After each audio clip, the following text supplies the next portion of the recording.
Perhaps we need some outside universal threat to make us recognize this common bound.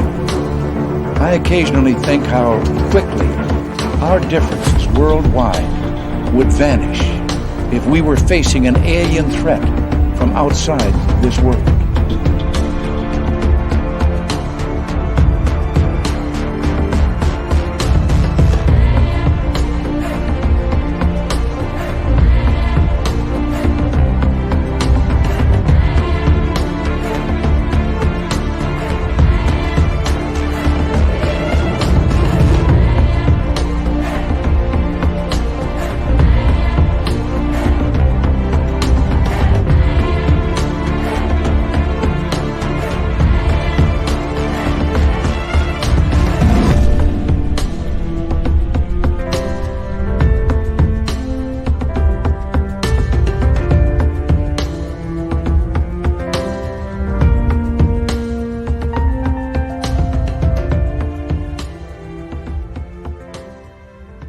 Good evening and welcome to Spaced Out Radio tonight. My name is Dave Scott. As we get into our cryptid world, Varla Ventura is here tonight. You know, unless you go to Starbucks, then she's Barla. Yes, Barla with a B.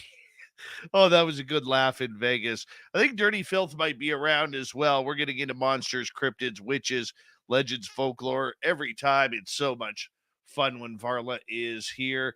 And, you know, trust me, she is just a wonderful, wonderful person and one of the best people in this field. And after meeting her in Vegas, oh, I can't wait for next year and meeting her again. All right, let's say hello to everyone in the position tonight. We got Race Fan in the gold medal position. Raymond L. is taking home the silver. Fast Hemi with a bronze medal tonight. Hi, Robert Lamoth and Roy Boy. Good to see you. Chris 716, Brown Dwarf, Sundance Kid, Stephanie Kitty Blankenship. How are you? Hi, Kathy Evans. Kathy Evans will be signing autographs after the show. Light up to the left of the studio, if you don't mind, to the left of the studio. Hey, there's Donna and Big Dog. Big Dog will be signing autographs after the show as well. Light up to the right of the studio, if you don't mind, to the right of the studio. Dirty Filth, Jenny. Good to see you. And who else do we have here? Let's scroll on down. There's Allison Singh and Free Your Mind, Parabar, Be More Dan. How you doing, buddy? And Dogface Simon, good to see you. C-Tech, how you doing, my friend? And where are you here? There's my man, Rob G. Good show, guys. I'm glad to tune in tonight. Good show. War Criminal, how are you? And there's the scowling Greg O'Brien. He scowled so much he missed Vegas. Yes, he missed Vegas. Thomas Fessler from Disclosure tonight. Thank you so much for kicking off the super chat. Yes, we are going to Reno next year for our SOR fan party, and hopefully you're healthy enough to join us this time. Kurt M., good to see you. And Emmy Tong, nice to have you here. W. David Page, how are you, my man? As we continue on with roll call, Zochito Richards, formerly known as Zochito Paez. How are you, my dear? Good to see you. Ozzy, oi, oi to you. And W. David Page, thank you for that wonderful super sticker. Very much appreciate your love and support of SOR. Nancy Thames, Philip Baca, how are you guys? Good to see you. And there's Robin McRae. She'll be filling in for Super Duke later on tonight on the Cryptid Report. Oob Joe's Maine. Joe's got Barla as well. So, see, there's Barla, and there's Dirty Filth, but we're going to bring it right here for me right now. And let's see, who else do we have here? Scrolling on down. Hi, Monica, Eva, Chillgasm, Sarah Kincaid, how are you all? Abnormal Investigations, Damian K, Moneyline Moses, welcome to SOR chat. And what happened to the After Hours crew? Well, lots of stuff behind the scenes. And we don't know where Nick went. Grant had to quit. And moving on was our good friend Danielle as well. All right, Flying Monkeys, thank you for joining us. And Gizmo, good to see you. Doug Shelby is here. The Doug Shelby has arrived, which means we can officially start this show. Hi, sweet Donna Spencer. And Super Crazy, Double Day, good to see you guys. Izzy Stradlin Beth, nice to see you. And Deb from SAC, thank you for joining us. Let's open up the radio side of things.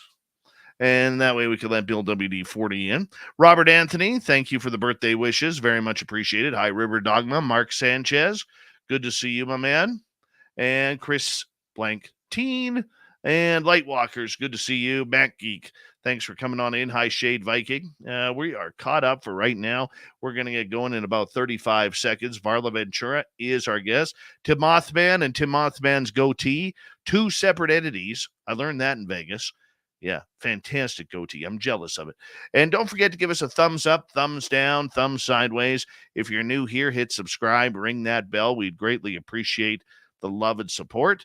And there's Bill WD40 getting all lubed up. And of course, you can do some shopping on our website, spacedoutradio.com. And we got great swag there for you. So make sure you check it on out. Horns up. Let's rock.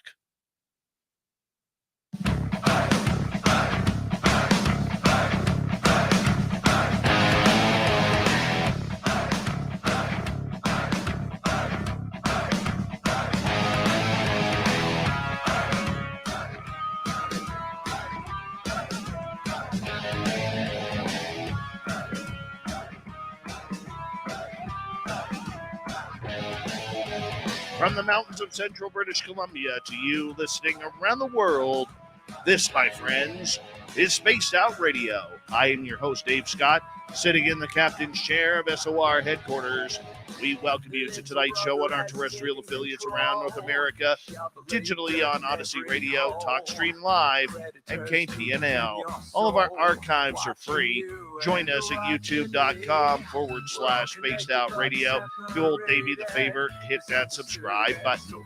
You can follow us on Twitter at Spaced Out Radio, Instagram at Spaced Out Radio Show, and on TikTok at Spaced Out Radio. Our website, spacedoutradio.com. We have a plethora of features for you.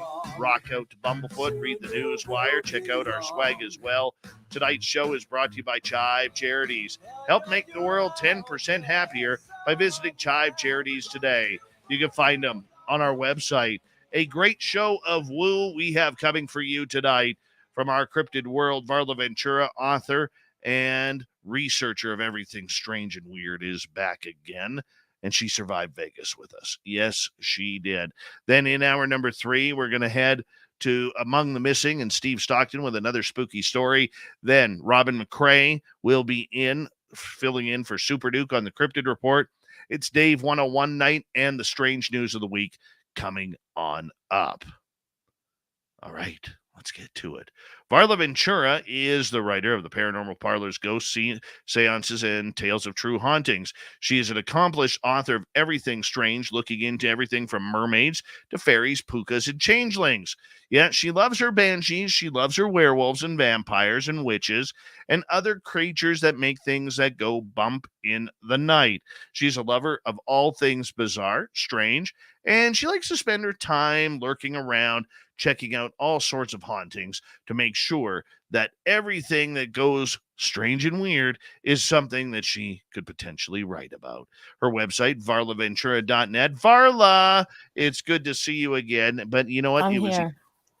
It was even better last week when we got to see you throughout the weekend. And hard to believe, it's a week ago tonight we met in Las Vegas. Where does a week go already? Wow. I don't even think I've recovered fully yet. Yeah, it was a fabulous time. It was so nice to meet you in real life, and Filth and Preacher and Merle and Tim Moth, just like so many great people that came that I recognized from the chat and from the show. It was really it was funny because we kept having to ask each other, what's your screen name? But yeah, that was really a great time. Like I said, I'm like barely recovered, sliding into the next weekend here. So I know. I know all too well. But you know what? The one thing I love about our event is, and like I said this last night on the show, is watching people such as yourself or Science Bob or Melinda Leslie or Jim Goodall or Merle, people who have been on this show countless times over the years, and for the first time getting to meet our great audience. and the way you guys were intermingling and chatting with people. And you go to a lot of conferences out there, and you see someone speak, and then they disappear for the rest of the weekend. And all you wanted to do is say, "Hey, hello, I love your work. I love your books. I love your stuff. Could I get an autograph, or may I get a picture, please?" And you can't find them. Yet at our event, which isn't a conference, it's kind of a social get together. We bring everybody together, and to watch our fans be able to mingle with you and ask questions. I know you sold some books and signed some autographs in the books and everything, and took a lot of photos with our listeners. That meant the world to me. It really did. And not, you and everybody who was included on that. And to me, that's what it's all about, is our great fans getting to meet our great guests such as yourself. And it's very humbling for me as a host who came up with this silly idea a couple of years ago through COVID, to try and get something like this done, and to see it accomplished. I mean, there are things we need to improve on for next year, as there is with every event, but overall, the satisfaction for me is being able to watch our listeners get to meet their celebrity friends. And you are a celebrity here. I mean, let's face it, you may not think it, but you are a celebrity here, and that means the world to me. Well, like Mark from Arizona, who showed up with my two original books, The Book of the Bizarre and Beyond Bizarre, which just doesn't happen very often. I mean, I wrote those so many years ago, and he brought them all the way to have me sign. I was just so excited to meet him. And then the great thing was, like, you meet someone and then you end up seeing them again and again on the casino floor, at the bar, at dinner. So it wasn't just a one-time event like so many conferences are. It's like, oh yes, nice to meet you. And then maybe you have dinner with like a couple people. So that was really, really delightful. Just still kind of processing all the attention. Yeah, Well, it was great. I mean, it had to make you feel good a little bit, a little rosy and pink inside, I would assume. Oh, just sort of more like shiny black. Shiny black. Okay. Shiny black inside. Sparkle black. Black diamonds.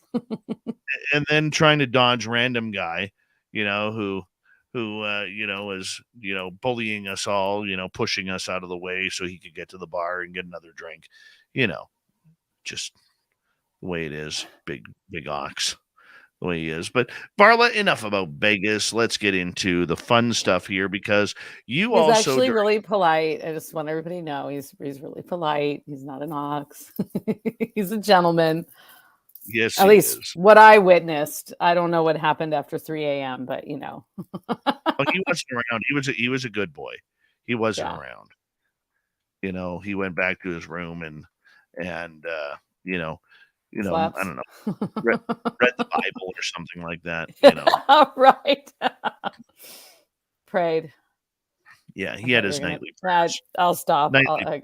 I won't say what came to mind, because it's a live show. Exactly. I'll say it on the break. You also went with Eric Markham, aka the Preacher, and Merle over to Zach Bagan's haunted house. What was that like? His haunted museum. Yeah. Well, I mean, first of all, so fun to have a day date with Merle and Preacher. That was just fantastic. We were all very like-minded about what we wanted to see and do. So that was just amazing. And then the museum itself is incredible. It really exceeded my expectations. It's full of haunted objects. So of course that's the focus. And it's actually a guided, like you don't just go in there and just like walk around like in other museums where you kind of like see things at your own pace. It's guided. And I think it really needs to be, because everything has a lot of context. And I do think that having the guides, who are all these just like adorable goth chicks, so it's just totally awesome.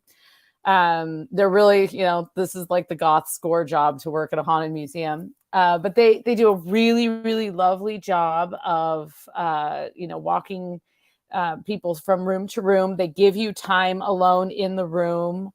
And but they give you some context, and I think it also makes, for some people, there's definitely things that make them very uncomfortable. So knowing that there's a heavy presence of people that work there, so that if you need to get out, or you feel like, because that happens all the time. I mean, people just get overwhelmed when they're there, and they pass out or whatever. So that was, and of course we had to upgrade because it comes with the t-shirt. But we upgraded and we got access to a few rooms. So that was really fun. Poking our head in strange places under the stairs. And for me, there were 2 rooms that bothered me. One of them, I just turned around and walked back out. It really didn't have anything to do with ghosts. It had to do with the subject matter. And then, there was a clown hall that was like, the clown statues were a little too close, but, and then there was this, if you do the VIP, you can go down in the basement and they have a spirit box playing, and the basement was pretty intense.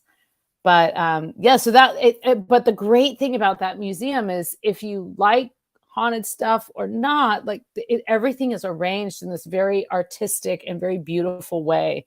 So whoever kind of like put things together, I know that Zach curates a lot of the items, but he obviously has somebody helping with the art direction there, and just kind of everything is just like this multi-layered display. So no matter where your eye falls, there's something to see, and there's in the corner of out of the corner of your eye, the light will fall on something that's a little odd, and so it really adds to the atmosphere. So it does kind of pump up that haunted house vibe, and it's really just beautiful. Markham says he actually believes he had a hitchhiker come back to the hotel with him. Yeah. He told me that. Yeah. He thought that when he felt something in his room, he thought there are a number of candidates for that, actually. So I wouldn't be surprised. And he's a little bit of a magnet, he's a bit of a paranormal magnet. So yeah, if anything came, I was like, come on, get in my purse, but nothing did. But I did have a couple of things that I experienced that Merle and Preacher did not experience. So we were kind of comparing notes, and I think we probably need to have a little further conversation about it, because there was so much there to take in. And then, of course, as you know, Dave, we were kind of hot-footing it back into the casino to get ready for the event. And so we were kind of short on time for as far as like sitting around and processing our feelings. So I hope that they will want to do that at some point in the future, because I feel like there were a few things that have come up since then that I want to ask them. Well, did you feel this? Did you feel that? Like, for example, I felt like all of this electrical energy in the serial killer room, and I thought it was a special effect that was there to kind of demonstrate that they had been, like, some of them had been on death row and electrocuted. Like, I actually thought that's what it was. And it was really, really buzzing. And I just thought it was like a haunted house effect. But then when I asked Merle and Preacher, neither of them felt that. So I'm still not entirely sure if it is just an effect. And I'm sure the museum will never admit it either way. But there were a few other places where I put my hand on the banister and it was really buzzing. And I don't know if I was just picking up on the, electricity, or if it was an effect.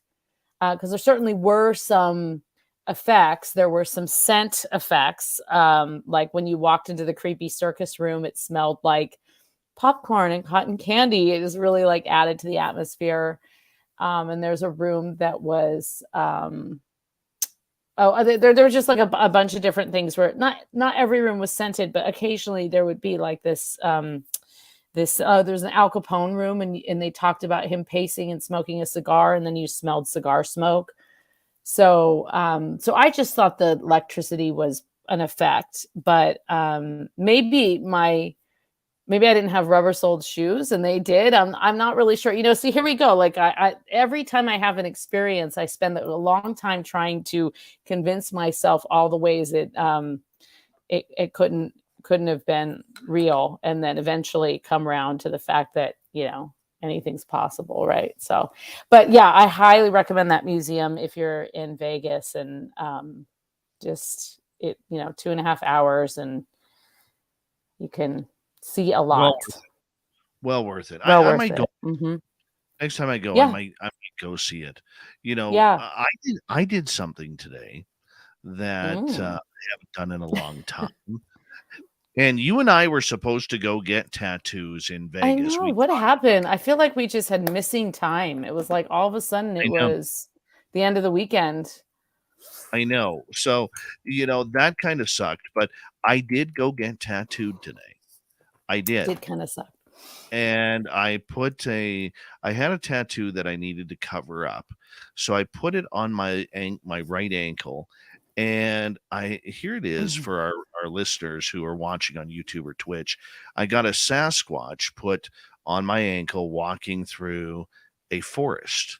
Now, pardon the mosquito bites that I'm being attacked right now, but it was something that I had wanted to do for a long time.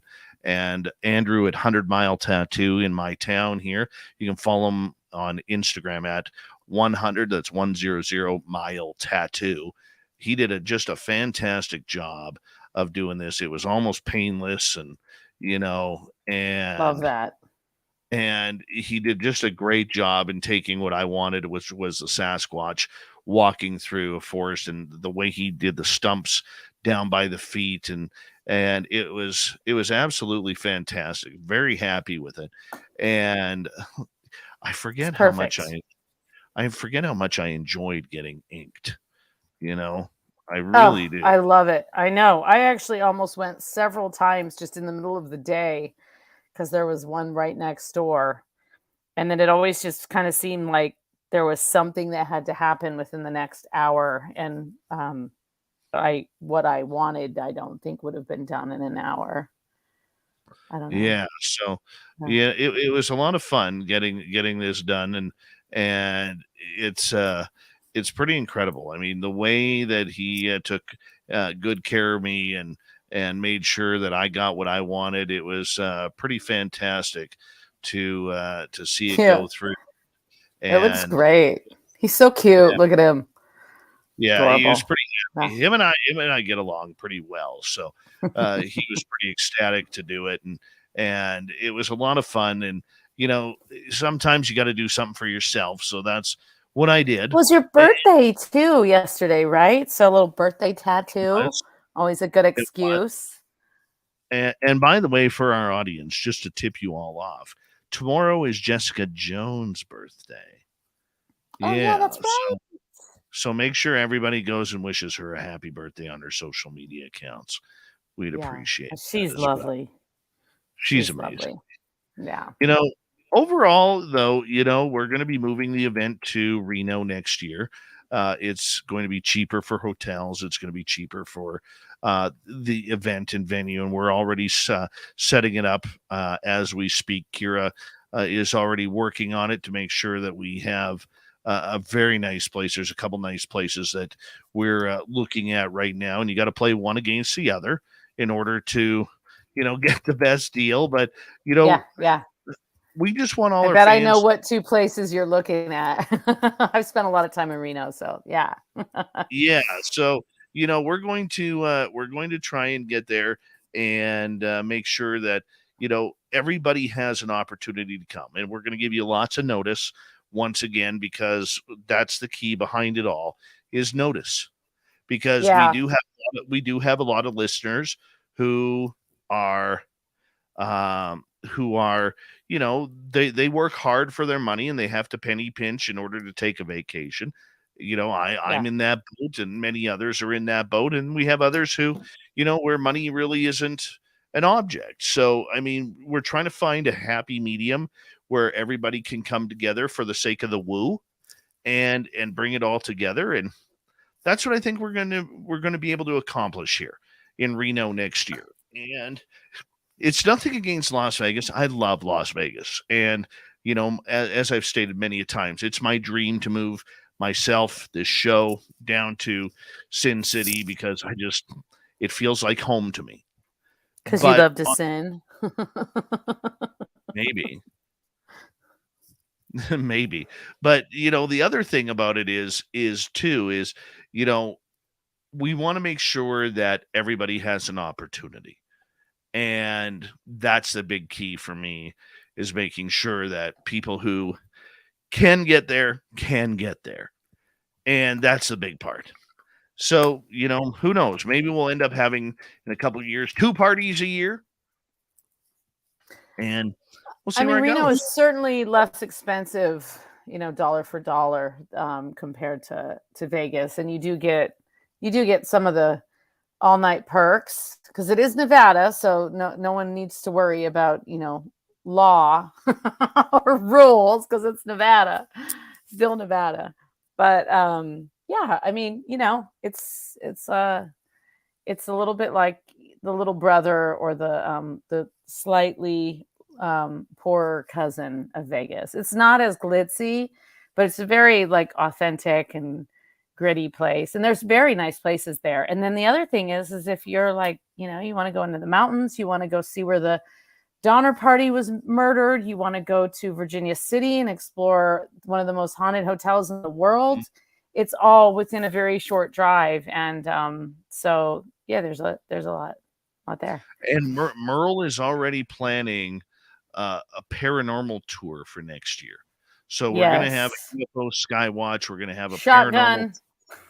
And, I got my fingers crossed that we could get something done at Virginia City, because I haven't been there since I was a kid, and I would love to go back. It's so cool. It's so cool. Yeah. Yeah. It's such a little strange place. It's wonderful. Yeah. Much like, your house, where it's a little strange place, and I know that it's because a very strange place, but you're going to feel welcome. Exactly. So what do you want to talk about tonight? Should we leave it to the audience, or should we just make a show that happen? would be dangerous. Let's I say a little bit of both. We can probably come up with a couple things that we like to talk about, and I'm sure that will segue. Audience questions, whatever. Dave, I'm at your mercy here. Whatever you want to do. Well, let's start off with a little bit of witches and warlocks. Always great to start off with witches. Lead with the witches. That's Well, let's I gotta say something. This is related to Vegas and witches. It was so awesome because Vegas is very glitzy and people are dressed to the nines and it's very colorful.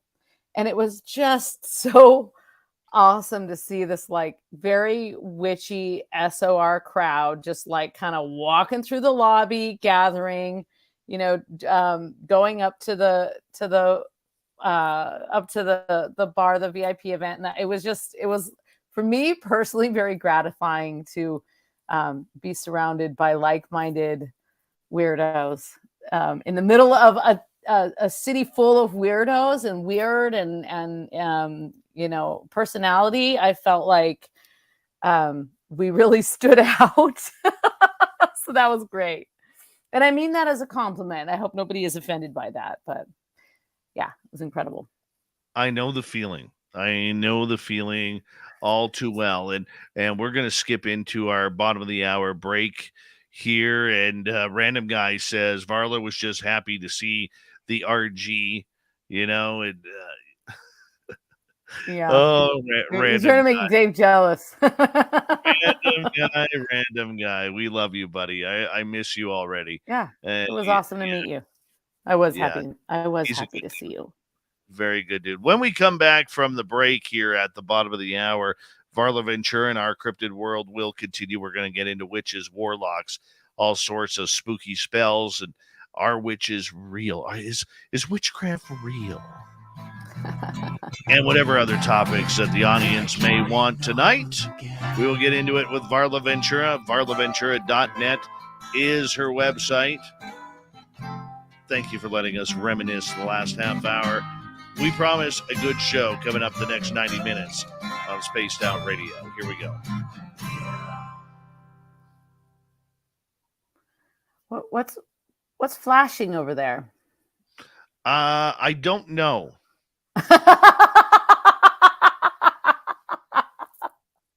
Fair. It's Fair. been going on. I have flickering going on for candlelight. weeks. I thought you did it for ambiance because I've always got No. my candles going. It's been going So on for weeks. I don't know what the heck is. Yeah, something flashing.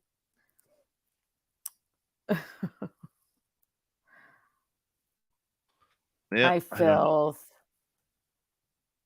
Dirty filth. Look how dirty he is. Hi, Varla. Hi. Filth and I are very close friends now. We have a shared soul, I think. So. And we have a place when the world collapses. We're going to meet up there. It's very specific. We got location. a spot. We got a spot. So we're safe. Mm-hmm. Yes. My favorite reaction from an audience member was from Catherine. And when she saw me, she got so giddy and I got so excited. And I felt like we were just good. Our names just got called up on stage for The Price is Right. Jumping up and down. Wearing the t-shirt, right? Yeah. Yeah. It was awesome. It was absolutely awesome. So thank you for the email, the Michael Leger. The Michael Leger. All right. And yes, love Catherine and Charlie. I got Charlie's hat right here, right there, ready to go the minute we say hello to all our agents and agencies out there. So it's all about. Hey, Daniel, how you doing, man? Richard Elmore, good to see you. Deb, thank you for adding to the super chats tonight. Much love, my dear. It's a good time. Good time. Dirty, your chest hair was looking fantastic on the weekend, by the way. I don't know what you Is did. that all I am to you guys? Is a nice set of chest hair and a shiny dome? Well, you do make great art. Yeah, there's that too. It's like the little asterisks at the end of it. Also does a good cartoon. Also Yes. an artist. Random guy says he's a little upset that he was the only one who did the wet t-shirt contest. Good morning, Body Tech. Can't believe I missed out on that. Well, but then did you see what Joe Monk said? Spilling a beer on yourself is not a wet t-shirt contest. Random guy, I don't think had a beer all weekend. No, I don't think he had a beer all weekend. I think he's a Jack and Coke kind of guy. He's a Jack and Coke guy. Yeah. There was a lot of Jack and Coke guys there, actually. And a couple of Jack and Coke ladies. Mm-hmm. Very true. Shout out to Jeff in the UK, who's still hanging out in Las Vegas. Oh, yeah, he's still there, right? Yeah. What about Aussie Ange? Isn't she around for Aussie weeks, Ange? she said? Aussie Ange has like another month and a half in Vegas right now. Yeah, she's just doing it. She's going all the way. Yeah, hardcore. She's lovely. That was amazing to meet both of them, and they came from so far away. It was surreal. Yeah, I could sit with Aussie Ange's husband and talk poker with him all day. Guy's an incredible poker player. Incredible. And I could learn so much because I love poker. It's just the ultimate thinking game, and I love it. Maybe you have a problem. I'm kind of more into poke him. That would be Aussie Ange's job. What do you say there, Dirty? Where's Blob tonight? Outside, it's nice out.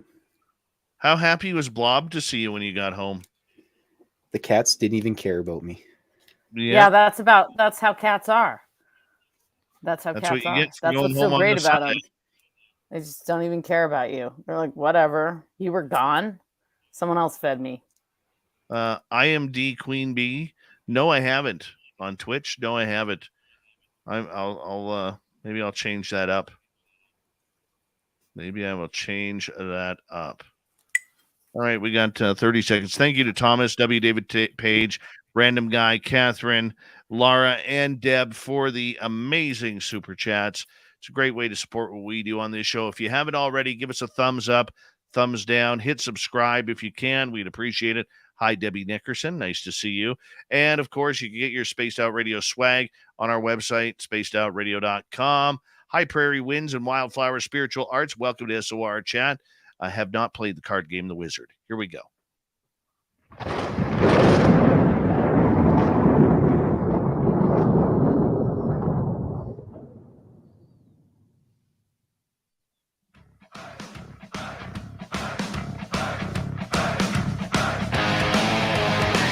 Second half hour, Spaced Out Radio is now underway. Good to have you with us. My name is Dave Scott. Very much appreciate earning your listening ears. Want to remind you that if you missed portions of this show or others, check out our free archives by going to youtube.com/Spaced Out Radio. Do old Davey the favor. Hit that subscribe button. Our website is spacedoutradio.com. We have a plethora of features for you. Rock out to Bumblefoot, read the news wire, check out our swag as well. Follow us on Twitter at Spaced Out Radio, Instagram at Spaced Out Radio Show, and on TikTok at Spaced Out Radio. Here we are again with our good friend, Varla Ventura, author extraordinaire. She comes in once a month talking about all the darkness of cryptids and the cryptid world, the legends that keep on trapping people. Yes, Varla's website, varlaventura.net. Or if you're in Starbucks, you can call her Barla. I don't know how that came along, but it just did. Varla, welcome back. Why, thank you. Happy to be here. Tell us the Barla story. The Barla story is I went to great pains to get up and get a coffee and waited in line quite a long time and used my, Starbucks account. You couldn't order ahead, so you just had to wait in line. And I said my name, and when I got it, it was written, I thought it said Bala because it was like B-A, but then the R looked like a dash. And so I was going with Bala, but Dave wouldn't have it. He was like, nope, that's an R. They put Barla. Now I understand that Varla is not a really common name, but Barla is even rarer. Why wouldn't you just put Marla or Darla? Those are names I frequently get called.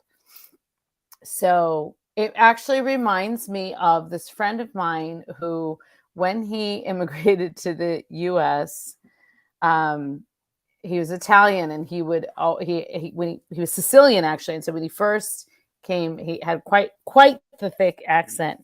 And this was kind of like when Starbucks was just really sort of taking off, and they'd write your name on it. And so he had a very unusual name, and so his name is Alfio, which is a very unusual name. It's not that unusual in Italy, but it's definitely very unusual in the United States. And so he got so tired of people writing all manner of things that he just said, you know what, my name is Ross. And that was his Starbucks name. So it's kind of like a drag name, but Starbucks. It reminds me of the Simpsons, where Bart is looking for a license plate for his bike, and they can't find it, and they have Bert, and they have that's right. and they have Bort. They never have my name. Yeah. I had to make it myself. And Bart is like, Bort? Who names your kid Bort? And there's like 4 people in there. And then they all turn around. Later on in the show, you hear them, we're out of Bort license plates. I repeat, we're out of Bort license plates. Oh, yeah. Oh, yes. God, will all the Barlas please sit down? Yes. Witches and warlocks, the spellcasters of today. Yesteryear, people were burned at the stake, even though there really wasn't. And, being a witch was almost a death sentence going back just a couple hundred years ago.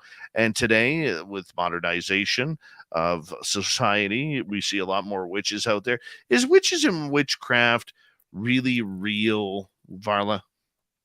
Oh, yeah. Can't you tell? Yeah, absolutely. Absolutely, absolutely. And I think that one of the things, I mean, it is much more accepted today, and not as sort of looked upon as a negative as it was even like 10 or 15 years ago. But I myself have been in situations fairly recently that kind of caught me off guard. For example, I mean, this is why I love the SOR crowd. I was at a hockey game because I think you guys, know that my son is a hockey player, and he's such a hockey player that he plays in the spring and the summer after the season has the official season has ended. And so I was at a hockey game, and this one, mom says, oh, I got these tarot cards, and I was just messing around with them. And I was like, oh, I'm teaching my son tarot. We actually used tarot to kind of work through the anxiety that he had about hockey tryouts. And she just made this huge point of just absolutely saying how much she dismissed it.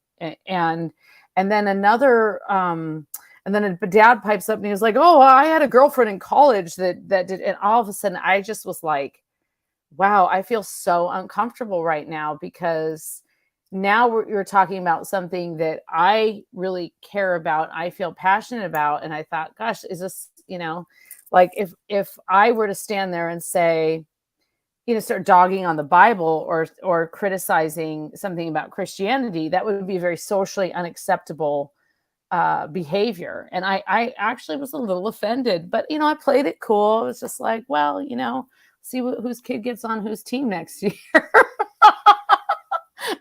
You got certain tools at your disposal. But the thing is, Dave, is I was raised by a witch, and there's no way to there's no way to mince words. That my mother is a witch. She is not a Wiccan. She's not somebody that ever joined a coven, although she has had groups that she has worked with before. She's more of a solitary, but she has been interested in the occult arts from a young age, raised Catholic. And I think I was talking with someone this weekend actually about how Catholicism really lays the groundwork for a belief in ghosts. I mean, it really does, right? So, and miracles and magic, really. I mean, there's a lot of magic in Catholicism in particular. And so, I grew up learning about herbs that did this and herbs that didn't do that. My mother used to say, don't sleep on the fairy mound, don't step there. I mean, there were these little things that came up all the time. So when I became, a little bit more interested in the occult as a teenager, I found that I had a lot of the tools already at my disposal. And, I've kind of explored what is Wiccan. I've looked into the OTO, which is the what Aleister Crowley's magical order, and a few others. And, I've just, Dave, I'm a heathen. I don't like rules. I just kind of go with what I'm in the mood for. And so, yeah, in my explorations, there are thousands and thousands of people who identify as witches, and some are very, very effective and very powerful and can, have made a lot of change in the world. So, yeah, I mean, they're absolutely happening. And some of them are very good friends of mine. For someone to be a witch, do you have to be born into it? Do you have to, sell yourself out to a certain religion? How does it work? Well, you take a knife under the full moon and you cut your hand and then you pour it into a cup. I'm kidding. No, it's like any kind of practice. It's accessible to anyone. If you want to explore, I mean, a lot of witchcraft is very nature based. And so people who are naturally drawn toward even, just hiking in the woods or cryptids will find a lot of attraction to some of the tenets of witchcraft. But to be fair, there's not just one kind of witch, which is why almost anybody could really be a witch if they choose to, or maybe if they can't help it. There are many different facets of who identifies as a witch. There are healing witches, there are white witches, there are necromancers, there's the vampire witches. I mean, there's all different kind of ways that you can explore it and express it. Not everyone practices harm none. In fact, many of us harm select few. But by and large, but there are a lot of witches that just kind of identify as witches because they have explored a lot of different paths in witchcraft, including Wiccan or other traditions, Alexandrian or other kind of more initiatory traditions, and have found that works for them or that doesn't work for them. There are people that believe that to be a witch, you must be initiated. And I used to think that was kind of crappy because I'm not initiated. I've had the offer to be initiated, or the not the offer, but the chance to kind of explore a specific facet of witchcraft, Alexandrian, for example, which is, it's not unlike any other religion where you regularly attend, gatherings and you practice magic together. But I think the thing about being initiated is that it takes you to another level with the dedication to your practice. And I can see that in a more artistic way. For example, I feel that way about writing.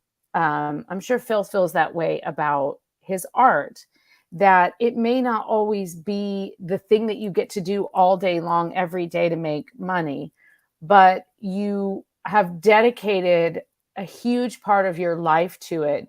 And so you can identify yourself as an artist, as a writer, as opposed to, so in terms of witchcraft, to take that level and take that step and be part of something that is initiatory, which is a series of classes and courses and sort of, tests that you go through.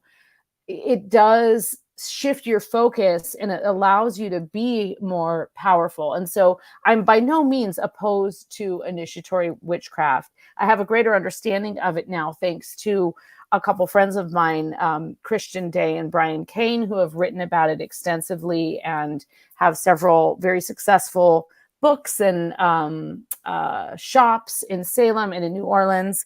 And they have enlightened me quite a bit as to the significance of initiatory witchcraft. However, I am still of the belief that if you're a witch, you're a witch, and only time will tell, if you have the power and the ability. But, magic is intention. I think many people can agree to that magic is intention. And if you're really focusing your energy on something in particular, you are more likely to get that outcome, even more so should you do it on the full moon. So the idea that many people have is that witches are evil, they are bad, they are of darkness, they are of everything that is wrong. I mean, Halloween, you see the witches flying on their convertible brooms, casting spells, trying to steal children. I mean, it seems like they have, over years through fairy tales and cartoons been given a very dark, demonic, what's hiding under your bed type of reputation. Is that the truth of it? Well, I mean, witches don't exactly not cultivate that persona, because we embrace it, right? We're okay with that darkness. Thank you, Phil. But I think if you can go back beyond even current popular culture, and you can go back to the 1600s, the 1500s in, England, for example, in the UK, there were thousands of people who were innocent, who were convicted of witchcraft and killed, burned at the stake, or hung. And this was for, there were many reasons that somebody would be labeled a witch. Now, witches were, they had the knowledge of hedge plants. They were healers. They were available 24 hours a day. You didn't have to pay them. You didn't have to go and find a doctor with a degree who would tell you that you were making something up. They could help you procure love. They could help you achieve conception. They could help you end conception. I mean, there were like so many different things that witches were able to do to heal, to kind of affect how, in particular, with the use of plants and medicine. They were basically the layman's, the village healer. And of course, you frequently have, with that kind of knowledge that's passed on from generation to generation, the older a woman gets. Now, there were men who were accused of witchcraft, but primarily they were women. And they were women who, as they aged, they had more knowledge and therefore they had more power. Sometimes they had outlived their husbands or perhaps never married. They inherited land, they had property, they had a leg to stand on because they had a thriving, viable business, which was the business of healing and helping others. And that was not necessarily a monetary business. That was frequently an exchange of reciprocity. So, you can give me a cow and I'll give you, all of these things, or things that were sort of more bartered and they were taken care of. But at a certain point, these people who were considered vital members of the society became a scourge. And that was because they had this intrinsic wisdom that somebody else wanted. And I'll give you, a guess who that somebody else was. Spoiler alert, it was the Holy Roman Empire and the Church of England. And they were looking to procure land. They were looking to control, and women were disposable, especially older women.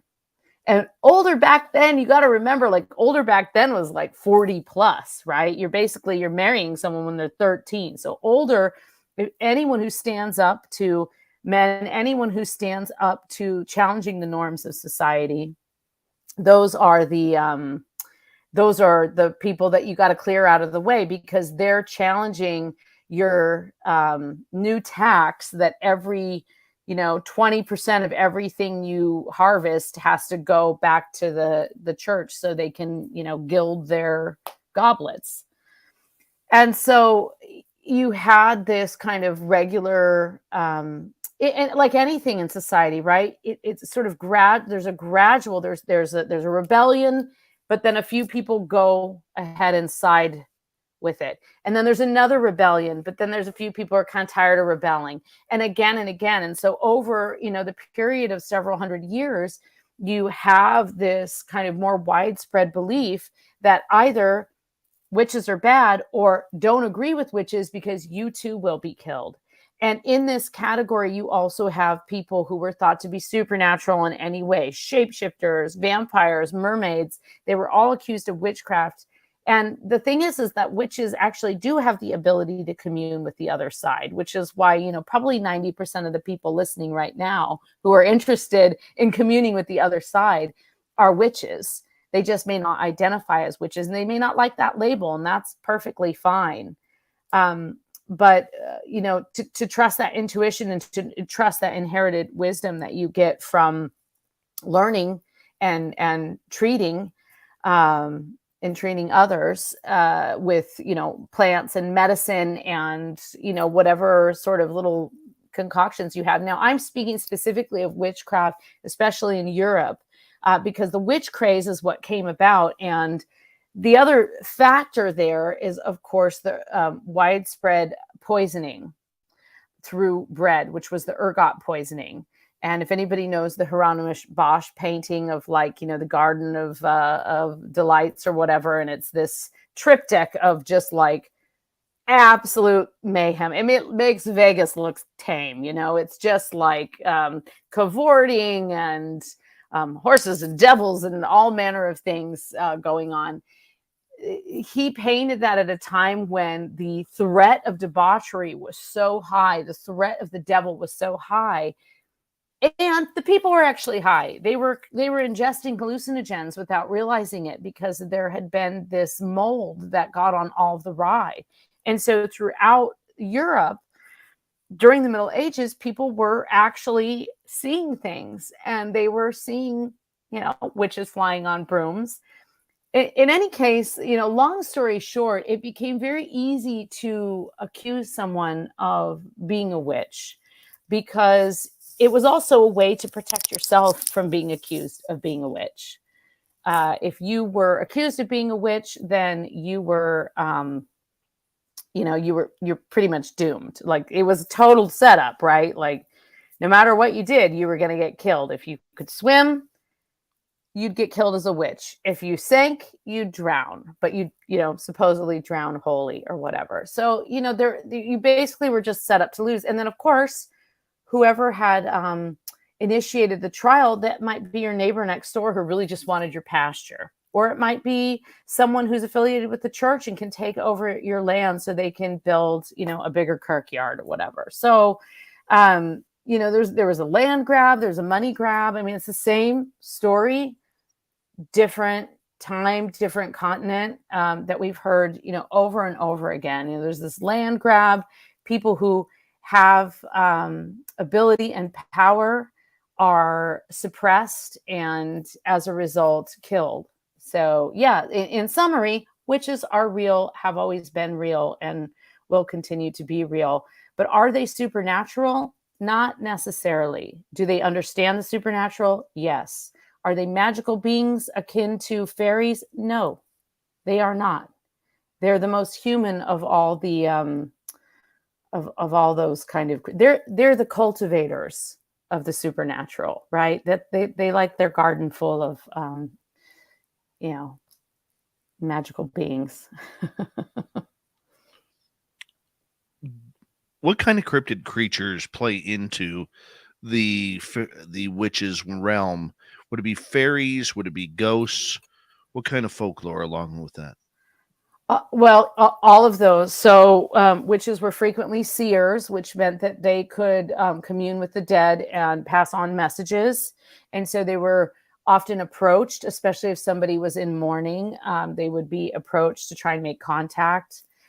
Generally speaking, if someone was identified as a witch, especially going even in through like the 1800s, long after the major witch trials, those might be people who had abilities. And so, like, maybe they were hearing things or seeing things. And again, I do want to say, like, there were actually, you know, fast forward to Salem, and there were, I think, several men that were also accused and tried and hung for witchcraft.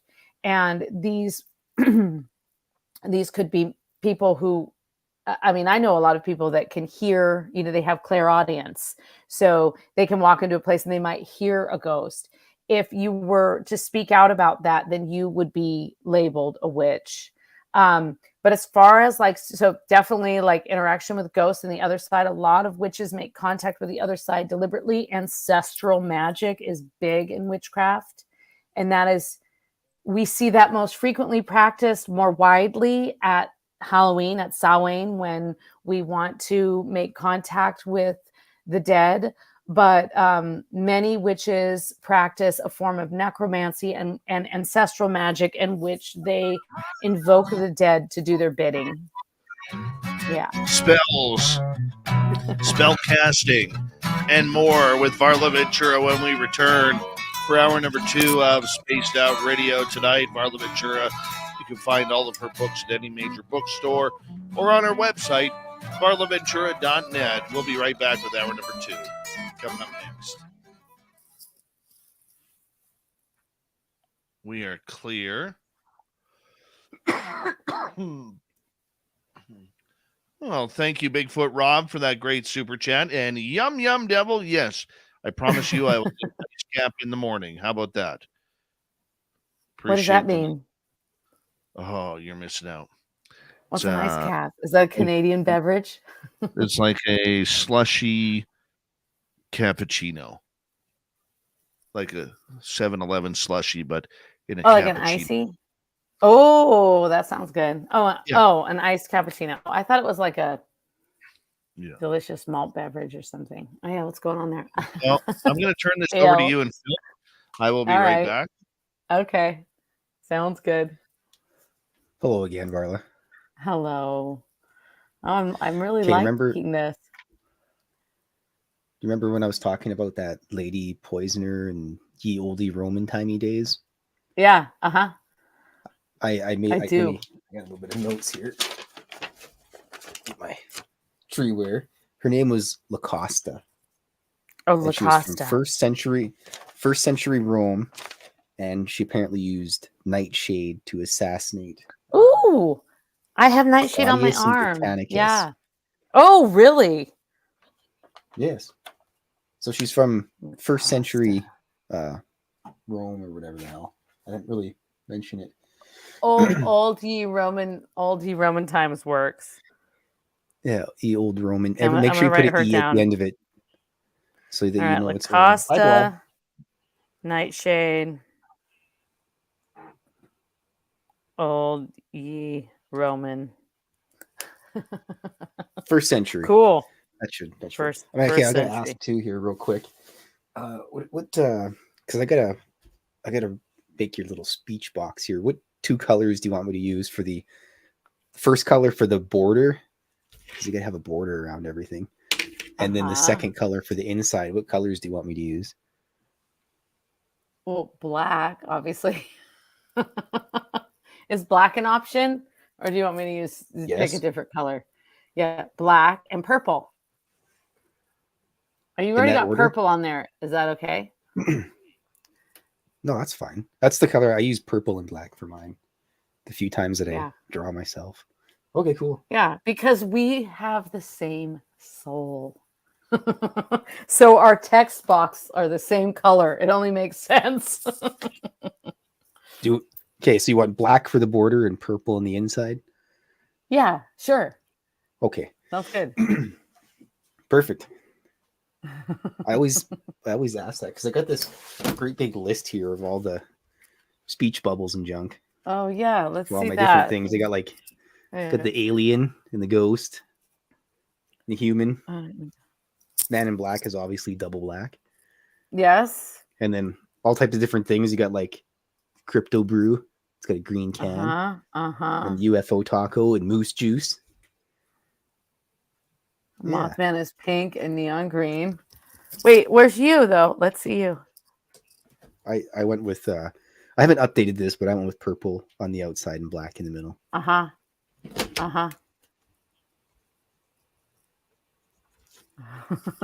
did that to make let's just be twins. Yeah. So everything's we're a match set. Yeah. It's like buying cats or dogs. You got to buy 2 of each. You can't just have Varla go somewhere or Filth go somewhere. You got to have both of them go. We're a box set now. 2 sides of the coin. Box set.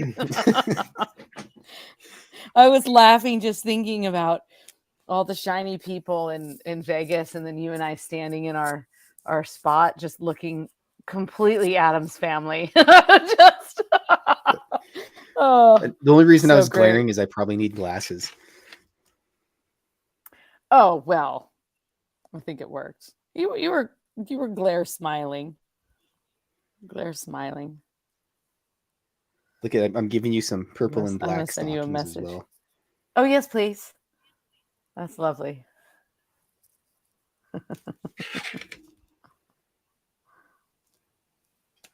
Oh yeah. Whoa. Oh, that's our. I just realized that's our spot. I just realized that's what that was. It's our spot. I should have drew that. Cool. I should have drawn like 10 guys walking by us. Like, come on, Like, glare, dickheads. like, We're who are standing they? here. Oh yeah, I kept walking in between us. It's like, really? It's like I'm the gonna smallest send you little in area, here. and there was enough room for 2 people, maybe a third to walk by, and then everyone just decided to walk right through there. Yeah, it's like, do Unbelievable. you not see us? I wonder if that little old lady won a whole bunch of money with all her good luck. I She I probably told did Dave, divorce like, her one of husband. my things that I wanted to do was just like walk by someone and like lightly. This is just like, obviously did not happen, but I wanted to like walk by someone and just kind of like lightly brush their shoulder and then have them like win, on one of the slot machines. I was like, this fantasy of mine to just like, be in control of the slot machine for that one moment. Well, don't stop talking just because I came back. We were talking about people that kept sauntering by us all the time. We're in the smallest area, out of the way. It's like everybody In our decided to go spot. that way, except for that one waiter guy. In our spot. Yeah, and then he was the one person who had the right to go through. Yeah, we didn't curse him or anything. He's okay. He's good to go. No. Oh, He thanks, was wearing a ma'am. button up. TMI, good to see you. All right, let's say thank you to Thomas, W. David Page, Random Guy, Catherine, Laura, Deb, Rob, Yum Yum, and DA for the amazing super chats tonight. Very much appreciate the love and support, everyone. And here we go with the next hour.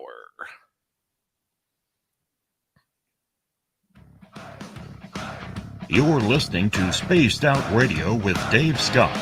Follow Dave on Twitter at Spaced Out Radio and on Facebook, Spaced Out Radio Show. Here we go with hour number 2 of Spaced Out Radio tonight. My name is Dave Scott. Very much appreciate earning your listening ears wherever you are on this beautiful planet we call Earth. Hello to everyone listening in on our terrestrial affiliates around North America, digitally on Odyssey Radio, TalkStream Live, and KPNL. All of our archives are free. Join us, will you, at youtube.com/Spaced Out Radio. Do old Davey the favor, hit that subscribe button. The Desert Clam has set the password for tonight in the SOR Space Travelers Club. What do you got for us, Clam? Narthical.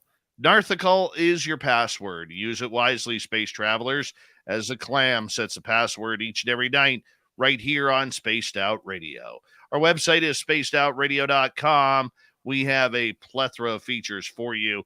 Rock out to Bumblefoot, read the news wire, check out our swag as well. Follow us on Twitter at Spaced Out Radio, Instagram at Spaced Out Radio Show, and on TikTok at Spaced Out Radio. Here we go. Once again, Varla Ventura is with us for our Crypted World. Varla comes in once a month to talk about all sorts of the dark side of the cryptid world. Her website, varlaventura.net. You can find any of her books at any major bookstore or on her website. Varla, welcome back. Thank you. You're welcome. We are talking about spells. Being a witch yourself, have you ever cast a spell against someone? Yes, I have. Many times. That's all I'll say. It's a little bit like it's a little like the mafia. You don't want to give too many details. I mean, there's there's plenty of information out there about how to cast spells or how to create spells, but I'm of the belief that no one really actually knows. There's certain formulas or certain recommendations, but really ultimately you kind of have to go with your gut. And I think that, when you have something in particular, I mean, it's really just intention. So for example, if you were trying to, I don't know, just maybe ask for a sign or get a little guidance, maybe you needed to make a decision in your life and there's someone that you used to turn to who is now dead and crossed over and you want to connect with them. Maybe it's your grandparents or something like that. So you can just sort of think very logically about how would I get in touch with them in regular life and and then you would create a situation in which some of those objects would be part of it. So that, let's say you used to always, you have a ring that belonged to your grandfather, and you would put that on, and then you would, probably the only thing that really matters ultimately, besides your intention, is the moon phase. That is pretty important. In particular, if you really want like high impact and you want something to happen, you do full moon. And if you want to do any kind of like banishing or letting go, you want that in the waning moon. And the new moon is for the reset.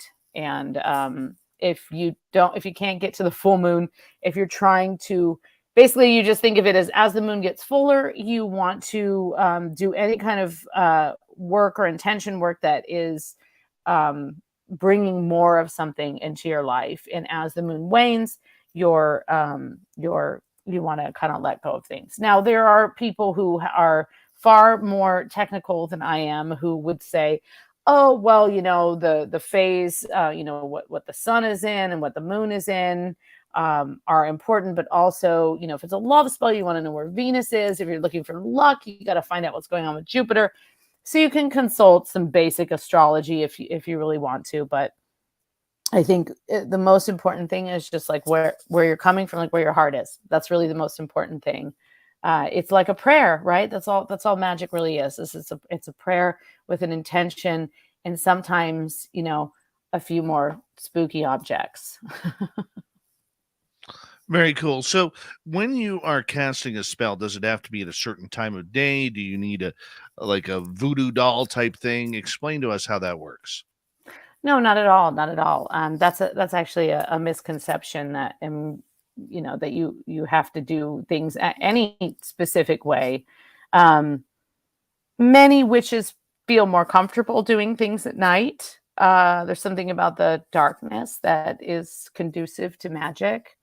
Candles are a very effective element. Another very effective element is something that gives you the transition from, kind of helps you transition from the seen and the unseen.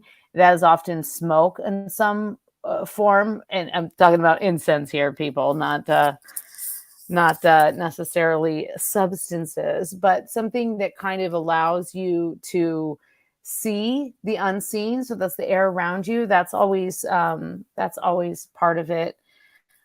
I think the most effective things will be done with a great deal of intention. I mean, my most effective things, especially when I was a young witch and I was just so diehard, I was going to like get everything, grow the herb, harvest it with a silver knife under the full moon, put it into the thing just right, and then find this plant that was attributed to Saturn and put that in. And so like there were some full on hardcore witch. I always like to make witch bottles, little spell bottles. But the people that I've made those for, I never really made one for myself. The people I've made those for, they were very effective for them. And I think that there was just so much constant intention in every step of the process. So in our very, very busy world, we get so lost in the all the distractions of things that we have to do, which is normal, right? We all kind of deal with that. To build up to something, it's almost like, imagine, when you're thinking about like Christmas and you're decorating the Christmas tree, right? So you're like, thinking about where it's going to go, and then you go and you get the tree, and then you decorate it, and then you've got all of these days and these rituals leading up to the day of Christmas, right? So it's a little like that if the steps you take are really even have that intention in them, then that ultimately means that your spell will be more effective. But one thing that I have come to really embrace and love are ingredients grown by others. So that's always really, like, if you can find a trusted source from which you can get, a spell candle, or and I actually, one of my favorite things to do, I have this like quickie spell because if you want to do a candle spell, like for many of us, it's not very realistic to leave a candle burning for 7 days straight in our homes as we leave, and we have pets knocking things over, or we have children. And so that can be a concern for people, because there's some that believe that once you light a candle, you got to see it all the way through to the end. Interestingly, one of the reasons that you actually kind of need a candle to burn for a certain amount of time before you put it out is because, and I learned this from a candle maker, candles actually have a memory.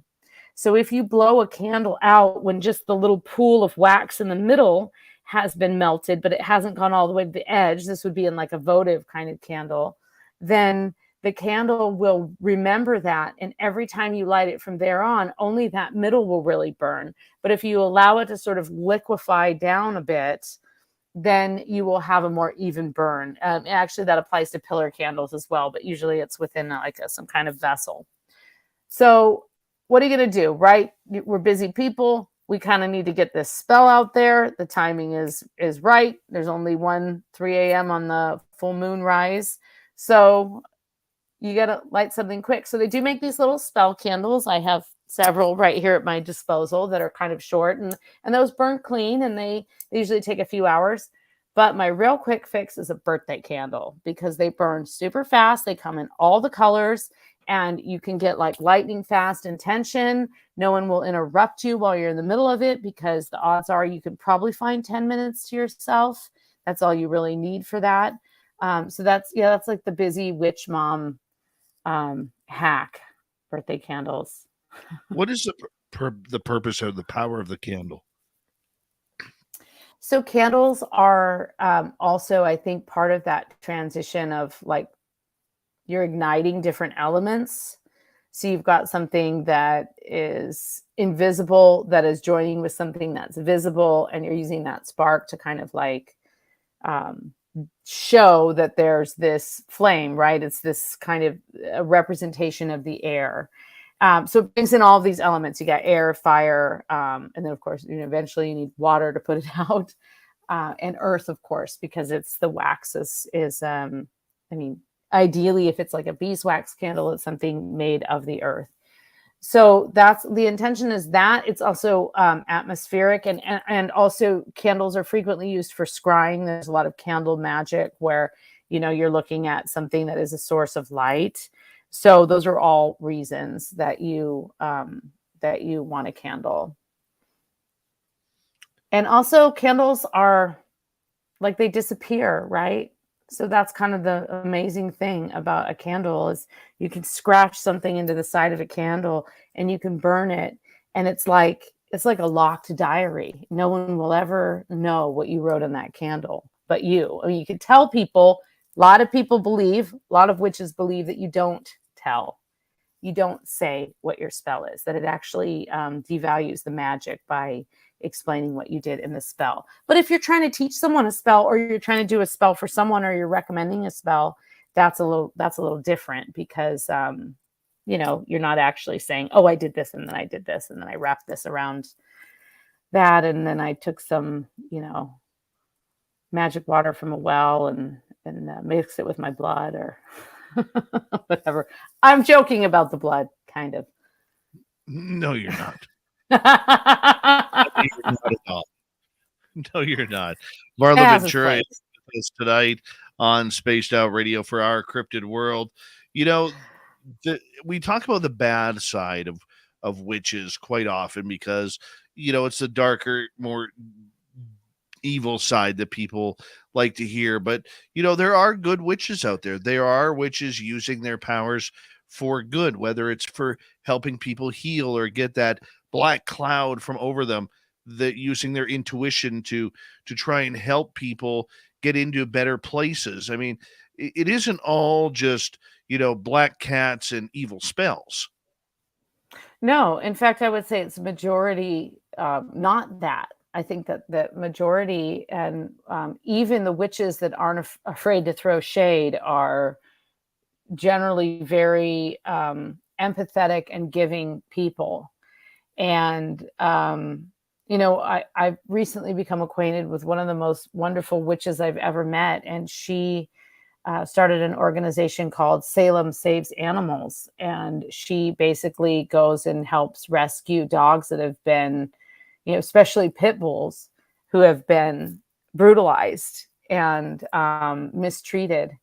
And she helps to rescue them and rehabilitate them.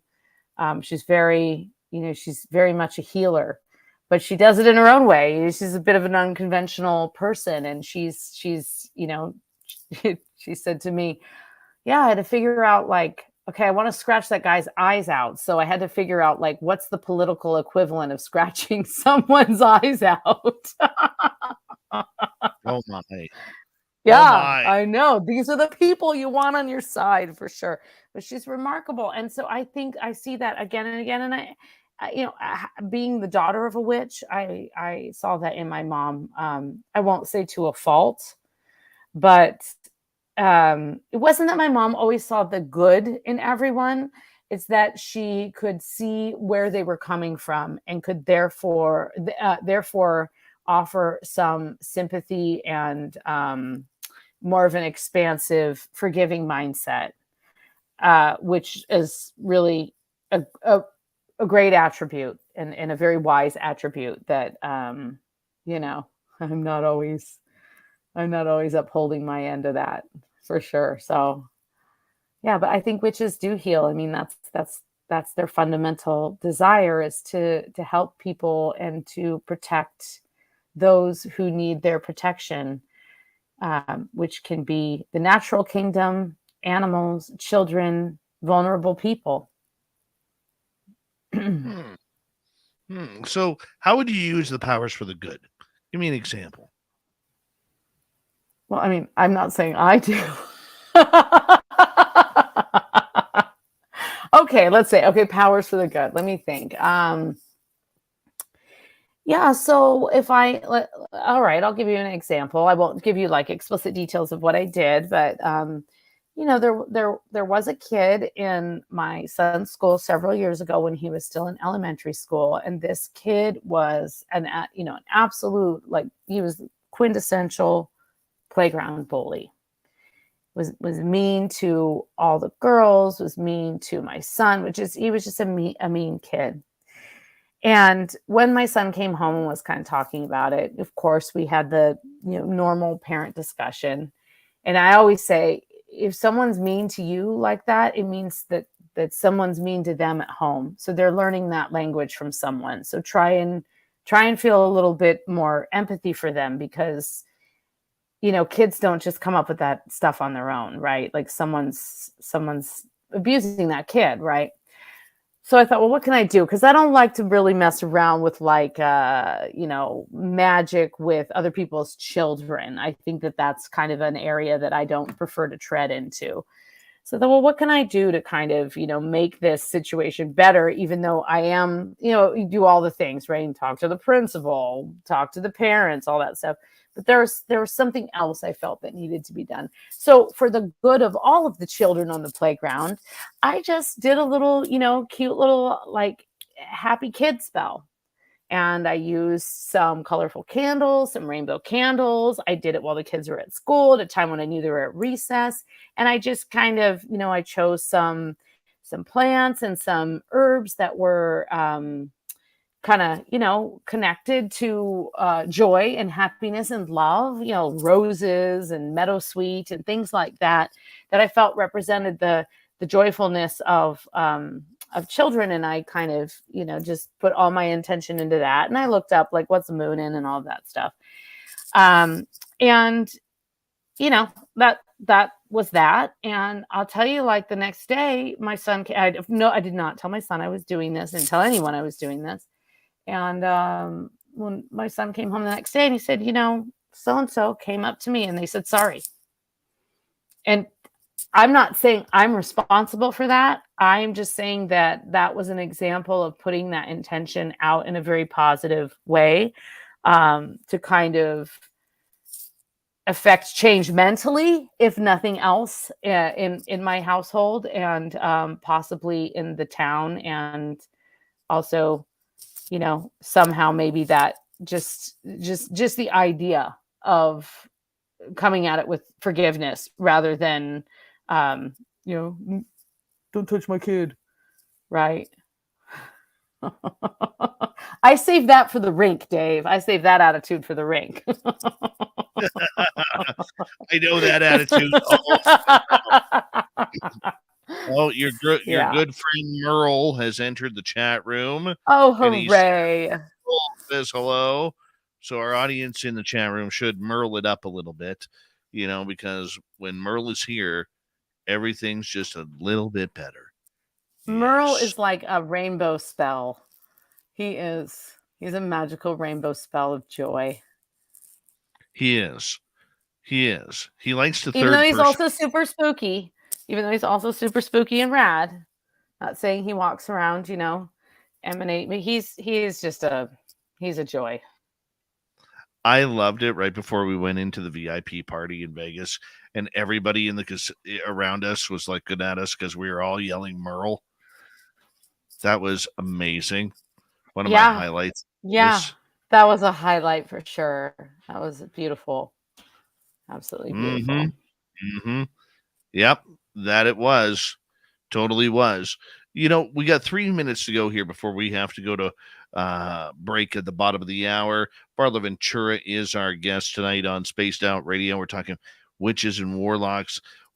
What is the difference between a witch and a sorceress, or a warlock and a sorcerer? Not much. I mean, it's just a word, words that have been derived from various languages. There are quite a few men that I know who practice witchcraft who prefer the term warlock, but aren't they don't eschew the word witch. They identify as a witch, but they prefer the term warlock. I don't know any women who prefer the term warlock over witch, but it's sort of the male version. I think witch is the umbrella term for sorcerers and sorceresses and all manner of magical practitioners. So I mean, but witch is kind of the default, and it covers anyone who practices. Bruja is one of my favorites, right?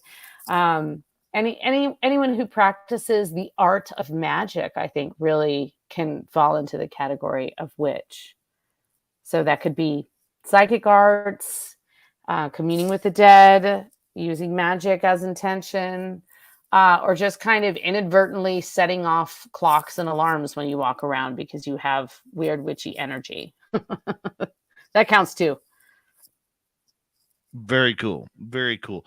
Okay. Does it matter if you're male or female on the difference in spells? No. It only matters in so much as where your perspective is. But, there's no, it doesn't.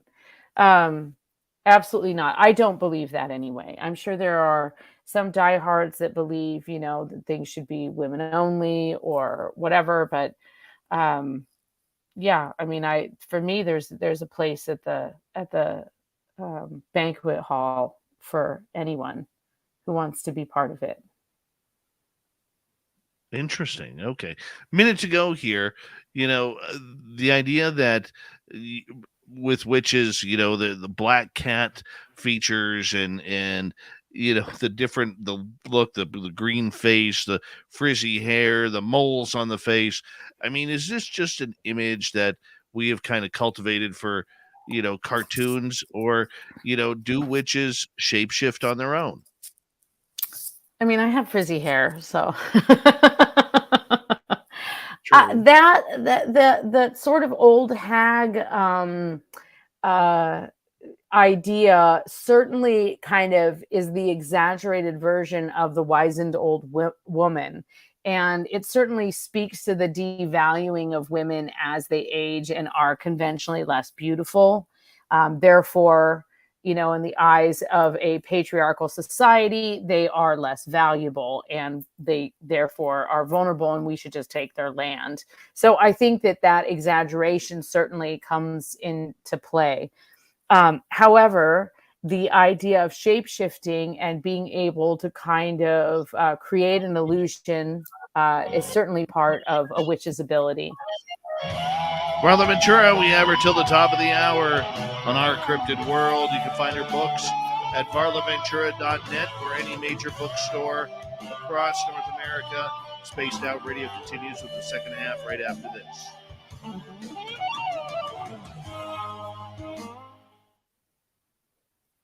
Hi, Laura Lobbs. How are you, my dear? And who else? Scowling Greg O'Brien. Scowling. He's always got a good scowl going on. Well, Dave, you know what arrived in my mail the day I got back? What's that? I had a whole mess of Varla Ventura temporary tattoos. I know. They just didn't come, and I just had to let it go. You know, it was like, whatever. And when I got home, there was an envelope, and I opened them up. They looked just like the little stickers with the logo, but they were temporary tattoos. And I really wanted to stick them on everyone, but oh well, next year. That's okay. That's okay. Next year in Reno is where you can do it. The biggest little city on earth. Yeah. That's their logo. That's their motto. The biggest little city on earth. With the greatest Barla on earth. It's funny because after that, I would try and type, I'd be texting someone and it would come out Vegas instead of Vegas. Drives me nuts.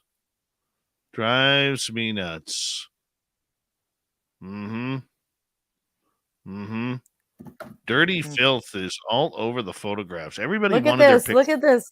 Dirty filth. Hold on, let's zoom in on it. Yeah.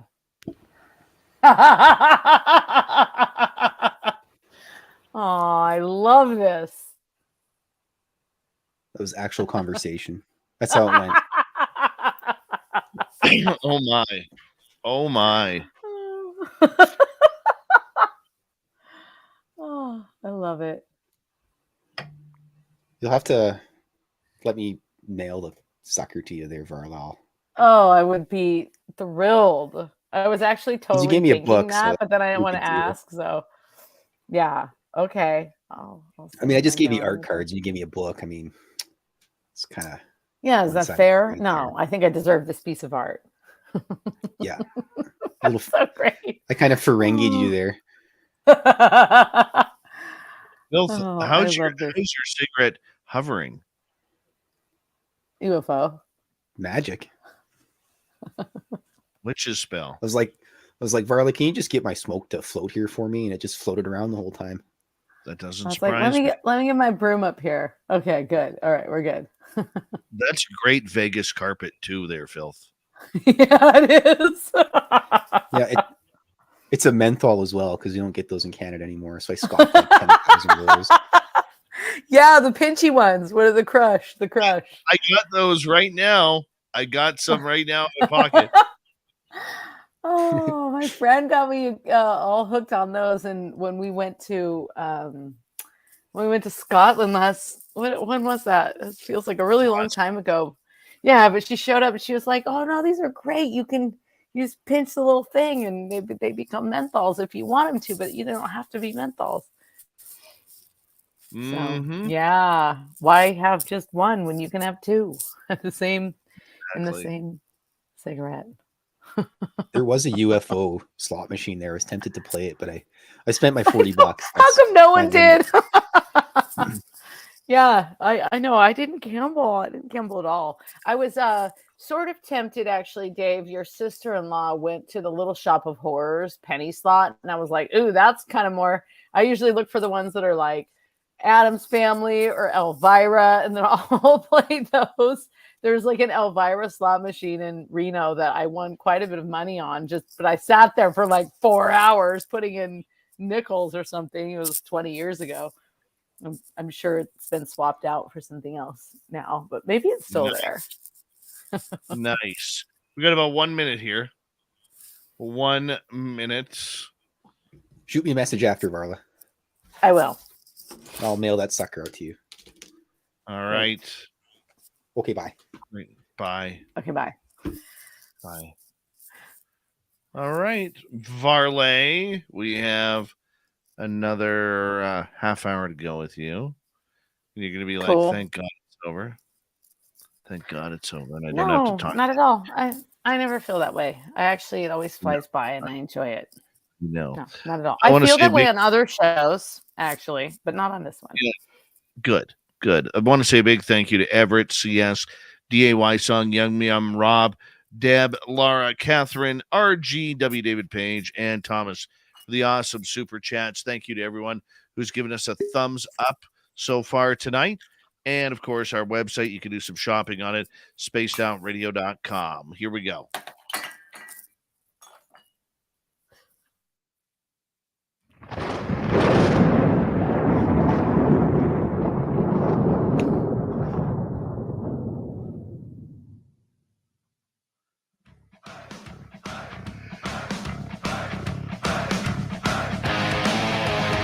We passed the halfway point of Spaced Out Radio tonight. Thank you so much for joining us. My name is Dave Scott. We very much appreciate earning your listening ears. I want to remind you that if you've missed portions of this show or others, check out our free archives by going to youtube.com/Spaced Out Radio. Do old Davey the favor, hit that subscribe button.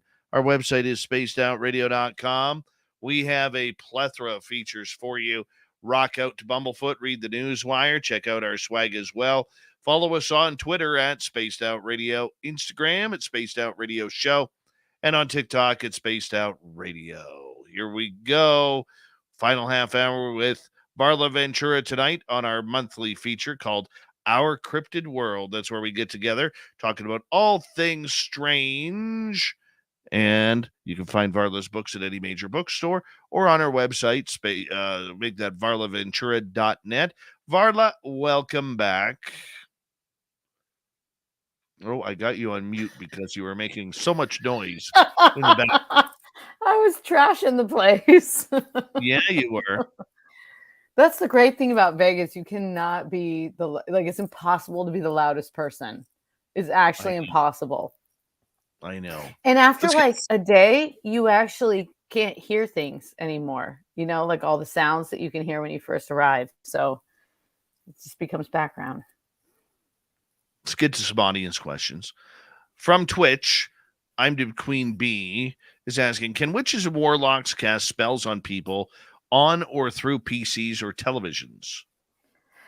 Oh, I've certainly experienced experienced like rituals through, especially during COVID, where I've experienced group rituals through like a, Zoom or whatever. Interestingly, if you had asked me that 10 years ago, I might have said no. But today, I think I might say yes, that's possible because, when the world shut down and all we had was virtual, those of us who are already kind of virtually inclined were able to maintain relationships. And, it's just, I think, if you feel like you can have a connection with someone that you've actually, Dave, you're a great example, right? We known each other for 5 years when we met in person in real life a few days ago, but we're friends. We are close. It's such an interesting thing to have this kind of this virtual reality, right? So in that regard, I do think that that's possible. I know that a lot of people get psychic readings that way, including like live tarot readings and things like that. So, if the person knows what they're doing, I think yes. There's just some stuff you have to do in addition to what you would normally do, and that usually has to just do with like energetic clearing, because you don't want your connection to go on the fritz, right? So I think so. Yeah, I've never done it, but I've done it over the phone. I've done it. I've done it on the phone. I've done it over the phone because I have done that for friends that were in need. So yeah. All right, let's continue on. Let's go to Mike here, who is asking, do you know who Zachary King is and his story? I don't know. I'm going to try So and he's an Google author. it. Yeah, I'm Googling right now. He's an author. He is most known for his magic vines, which are 6-second videos digitally edited to look as if he's doing magic. I think that's the same one. You I'm mean not sure. like sleight of Oh, hand magic? hold on. Maybe that's not the one. Zachary King, From Satanist to Catholic, High Wizard, former satanic High Oh, Wizard. you Shares went the his story. wrong way, Zachary. Yeah, I'm No, getting that. I'm not familiar with him. I'll look him up. Cat Chaser, can I ask you, Varla, to explain a witch's familiar? Yes, a familiar is a an animal spirit that you're connected to. So it's an animal that it usually appears, often a cat. It can be a dog, but it can be other animals as well. It can be horses, rabbits. And this is an animal that you can communicate with outside the normal realms of, communication with animals. Some people can communicate with all animals, but I myself can only really communicate with a select few in terms of actually feeling like I'm having a two-way conversation. And sometimes familiars, traditionally they may be able to shapeshift or they have the spirit of something else. So you might have a dog that actually has the spirit. You might have a little chihuahua or something that has the spirit of a wolf, and that's your familiar. But it's basically like, your animal bestie, a witch's animal bestie. Very cool. Very cool. All right, let's continue on here. We only got a couple more. Love V Love is asking, Varla, can you discuss blood magic regarding menses? Menses, yeah, sure. I mean, blood magic is definitely a very sacred form of magic. It has to be done very carefully, of course, because it must be done responsibly. Anytime you have fluids that can, pass on communicable diseases, one of the kind of basic tenets of witchcraft is to heal as much as possible, not necessarily invoke harm. And so, if what you're doing could inadvertently cause harm through disease or something like that, then you must be careful with that. But the other aspect of that is because the lunar cycle is so tied to witchcraft, as I mentioned earlier, doing your full moon spells and doing your new moon spells. And so too does, in particular, a woman's cycle has a lot to do with where she's at energetically. So there's a lot of that you can do blood magic wise. I mean, I do know quite a few witches who use their menstrual blood in blood rituals. I myself do not do a lot of blood magic, but I'm not really, I'm more like vampire friendly, not vampiric. But blood is a very sacred thing. I mean, we know that in the Catholic Church, there's a ritual where you drink the blood of Christ, which is a simulation of the blood, but it does demonstrate how sacred that is. And for women, we have a regular, we see blood all the time, honestly. We see blood or we know it's coming for a good portion of our lives. So I think being able to use that power and that energy for self-healing probably is the most effective form of blood magic, is self-healing magic. And that also kind of eliminates the idea of passing something on, because you're not going to, give yourself your own disease, right? So I think that there's a lot of blood rituals that can be done in a very effective and positive way, especially in regards to the moon. Can be used to write things. That's one of the more common, is to use blood to write or to kind of bind a spell. But yeah, there's a deep topic. Very deep. All right, let's continue on here. Let's go to the Doug Shelby.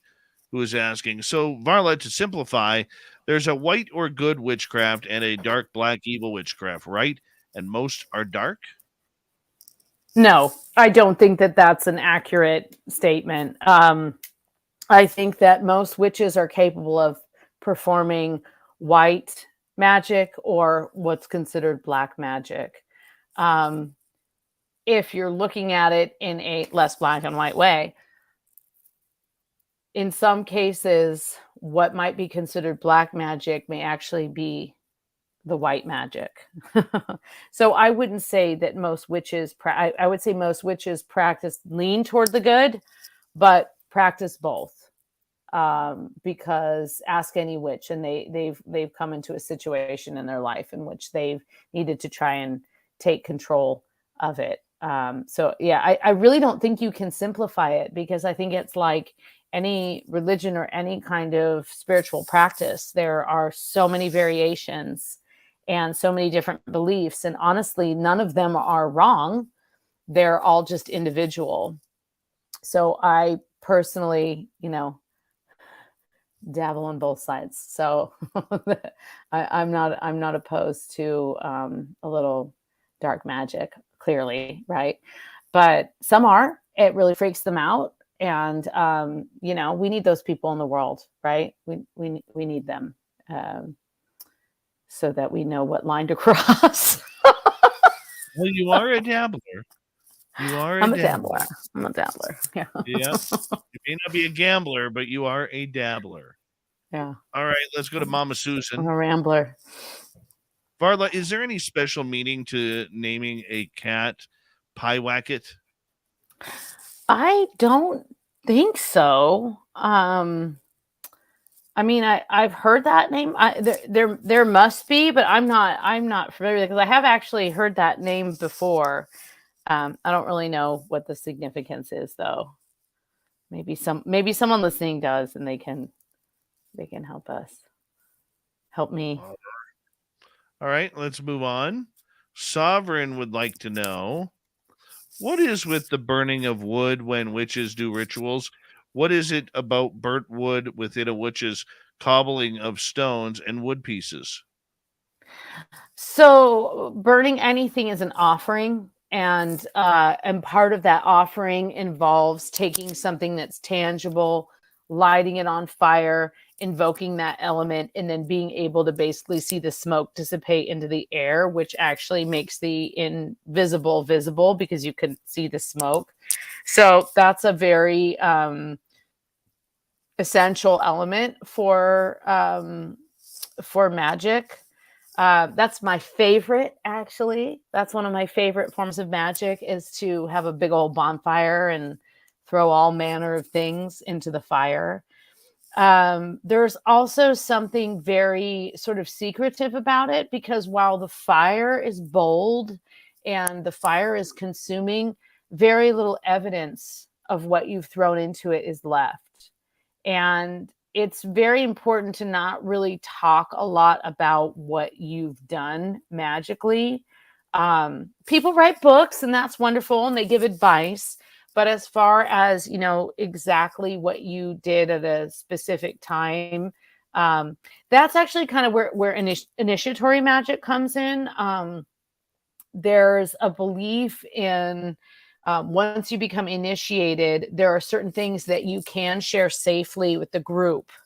Whereas if you're not initiated, you wouldn't talk about them. So there's kind of a veil of silence there. And that veil of silence is it probably stems from just protecting people who were accused of witchcraft and then killed because of it. But absolutely. And then the other thing is of course, there's significance in what you burn. So there's different woods that are, significant to different gods and goddesses. Apple wood you would burn for love. Oak would be to invoke the power of the ancestors. So there are all these different kinds of wood and ingredients that you can cast into. Like I often will do like herbal bundles that I'll throw into my bonfires. So Yeah, I mean, so those are, it's just such a great and cleansing and super effective way to, if you can safely have a fire, to be able to really, you know, really manifest something, because it's a very powerful image, and witches love a good bonfire. Absolutely. Absolutely. What is the power of fire when it comes to witches and witchcraft? Is it purity? Fire is the element of doing, so it's an element of action. It can purify, but the purification is generally the result of the fire. The fire itself is represents the element of complete action, and fueling the flames. So if there's something that you want done, and that's often why candle magic comes, is so effective. If there's something that you want done, something that you need to need to happen, a flame is your quickest way to it. So that's the significance of fire. The significance of earth is, of course, the connection to the natural elements and a grounding that we need to make sure that we don't float off into space. Air is the floating off into space, which is our connection with the invisible and the unseen. So we also need that element. And water is something that is tied with our intuition and our kind of, the blood and the moon and our internal feelings. And water is also very cleansing. So when you have all of those elements combined, you have a complete ritual. Awesome. Let's get to another question here. Let's go to Izzy Stradlin. Beth. Varla, can you explain the magic that Aleister Crowley practiced? Thelema? Yeah. So Crowley had an experience. He was sort of a dabbler in the occult and some of the Eastern religions, and then he had an experience. This is in the 1920s. He went to Egypt, and he was a British man, so he could go. He could go in any pyramid he wanted, because he was a British male, and they could basically go anywhere they wanted in the 1920s.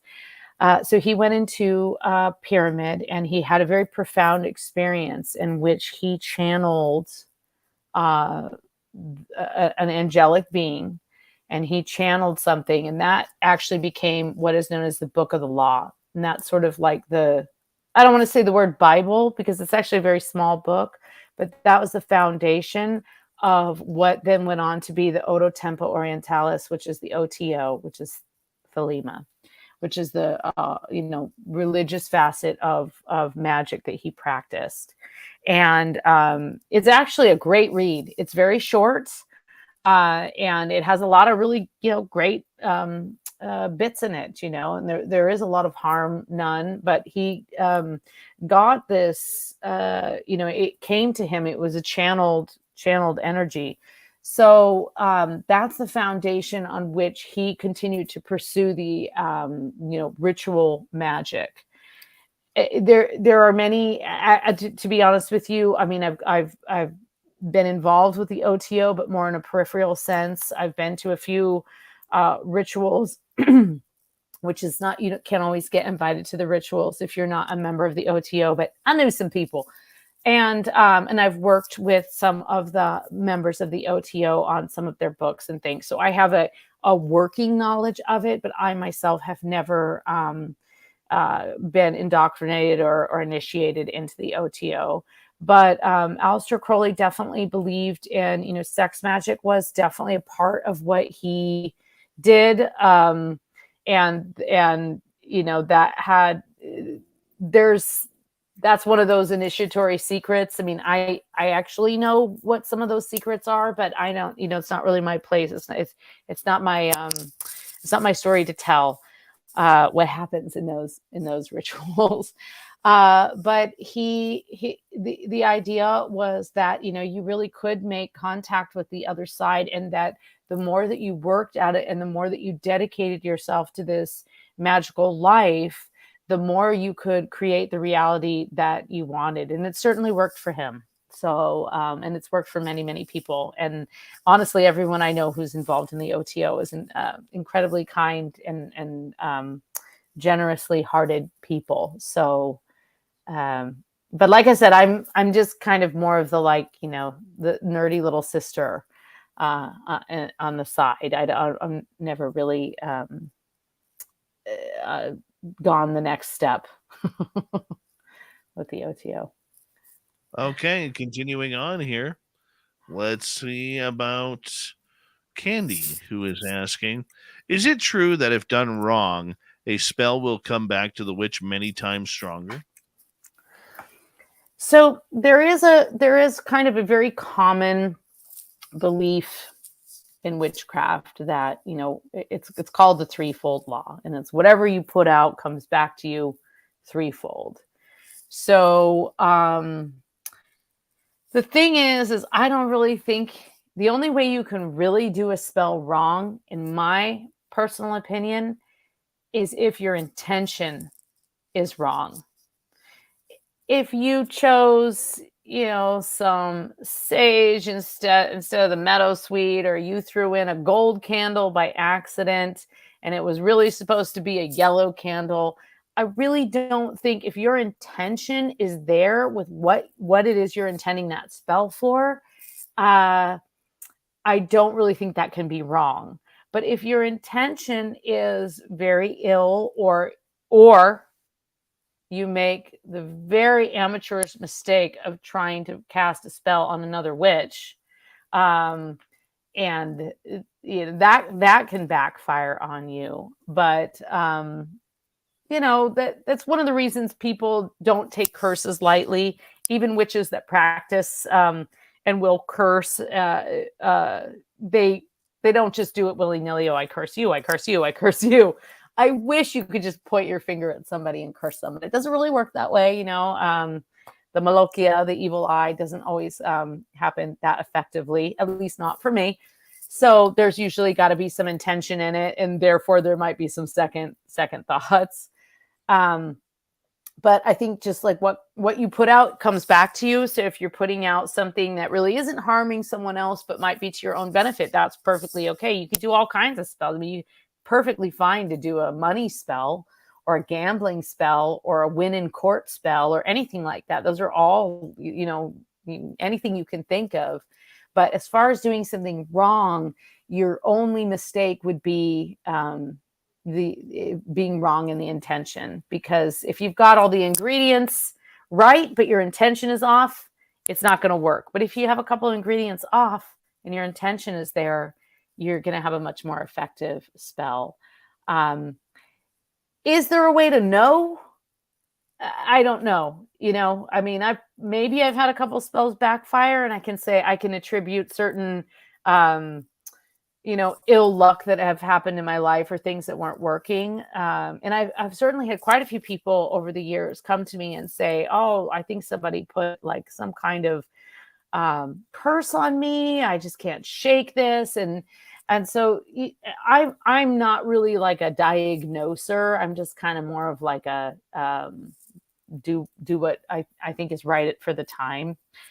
But I guess my answer is yes and no. It's not that's not really exactly accurate, because if you do something wrong, I guess the only thing I can think of where it really might backfire is if you were doing a love spell or something like that, and it was not reciprocated, or perhaps the person was not in a position to reciprocate, or whatever it was. I think that could potentially backfire on you. But hey, that's life, right? That could happen at the bar. Varla, we have just over 30 seconds left with you tonight. And I want to say a big thank you to you, an amazing person and human being, for coming to our Vegas party. And I hope to see you in Reno in 2024 for our third annual fan party. And of course, for doing this show each and every month. Tell everybody where they could find you and your books. You can visit me at varlaventura.net. You can find my books. You just type in Varla Ventura and you'll see me on Instagram and Facebook, and that's about as I think I'm on Twitter. And then yeah, you just get my books anywhere books are sold. Really, they're all still miraculously in print. So Varla Ventura. Just gotta type that into Bing. The old Binger. That's right. The Varla old Ventura. Bing. We love you around here. Thank you so much. Thank you. Coming up next, we're going to go to Among the Missing with Steve Stockton. Robin McRae's in for a shortened cryptid report. And, of course, Dave 101 in the news of the week. Spaced Out Radio has a jam-packed hour 3 coming up next.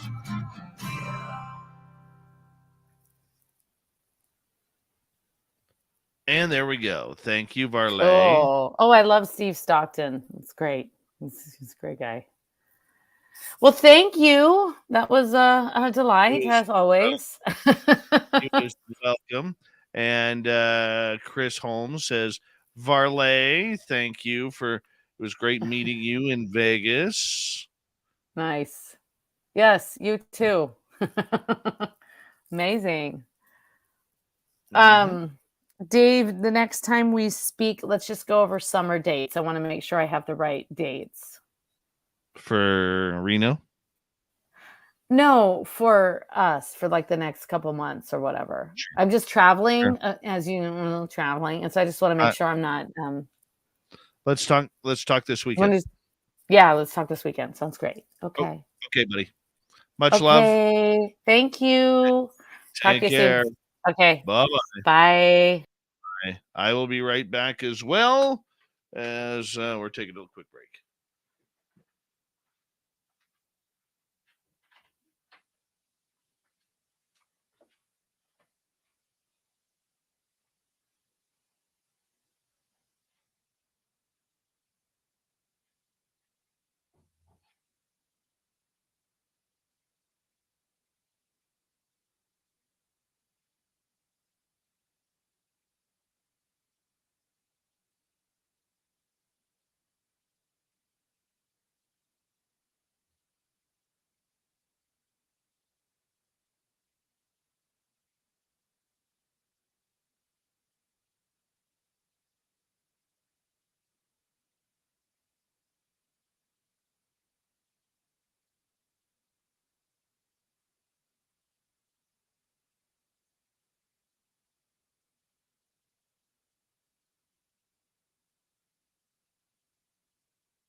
All right.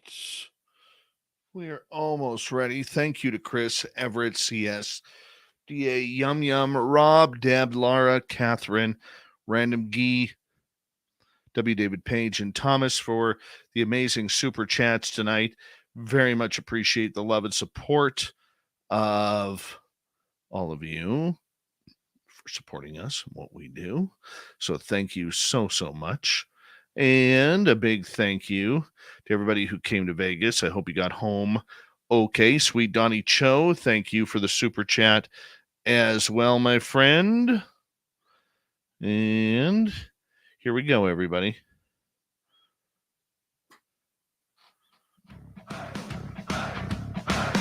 Would you like to connect with us? Head to spacedoutradio.com for all your latest show info. Now, back to Dave Scott and SOR. Third and final hour of Spaced Out Radio is now underway. My name is Dave Scott. Thank you so much for taking the time to join us. I very much appreciate earning your listening ears wherever you are on this beautiful planet we call Earth. Hello to everyone listening in on our terrestrial affiliates around North America, digitally on Odyssey Radio, TalkStream Live, and KPNL. All of our archives are free. Join us, will you, at youtube.com/Spaced Out Radio. Do old Davey the favor, hit that subscribe button. The Desert Clam has set the password for tonight in the SOR Space Travelers Club. Narthicol. Narthicol is your password. Use it wisely, Space Travelers, as the Clam sets the password each and every night right here on Spaced Out Radio. Our website, spacedoutradio.com. We have a plethora of features for you. Rock out to Bumblefoot, read the news wire, check out our swag as well. Follow us on Twitter at Spaced Out Radio, Instagram at Spaced Out Radio Show, and on TikTok at Spaced Out Radio.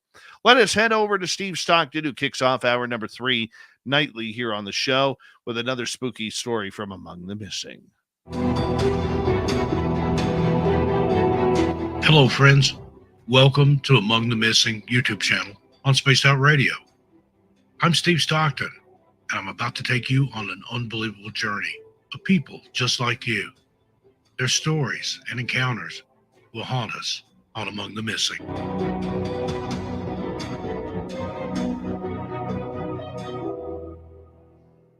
Hello, friends. Steve Stockton here with you. Welcome to another episode of ATM on SOR. Tonight, we bring a story from the pen of Barton Nunley. The Sturgis Vampire. What was it that one frightened witness saw while driving alone along the back roads of western Kentucky on a snowy Christmas Eve back in 1983? It was certainly no animal that she'd ever seen or heard of. The blood-flecked albino creature looked like something out of a nightmare and ran and stood on 2 legs like a man, glaring at her with its fiery red eyes, breathing heavily, fangs exposed. The vision of the bloody, inhumanoid creature standing there in her headlights has haunted her for over 40 years. Yet it still seems like only yesterday to her. She says, "It was while traveling these back roads between Sturgis and Morganfield in Union County, Kentucky," she told me, "that a decidedly remarkable creature crossed my path. The incident left me in such utter terror that, from then on, I refused to drive alone at night along any deserted or isolated country roads again.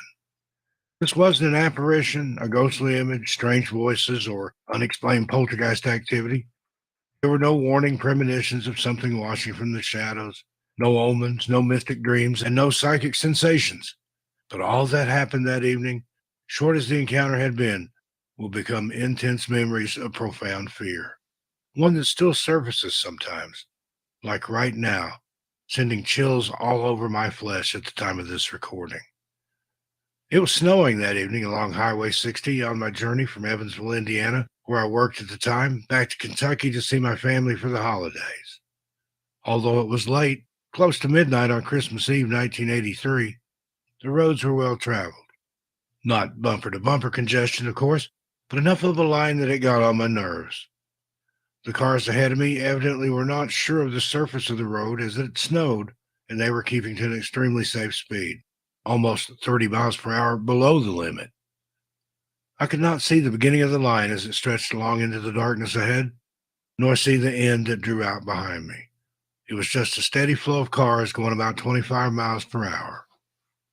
On a normal evening with dry weather conditions, all these cars would have been stretched far enough apart along the two-lane highway that no one would have known how many there actually were. But that night, we were all clustered together, going along at the unseen leader's pace.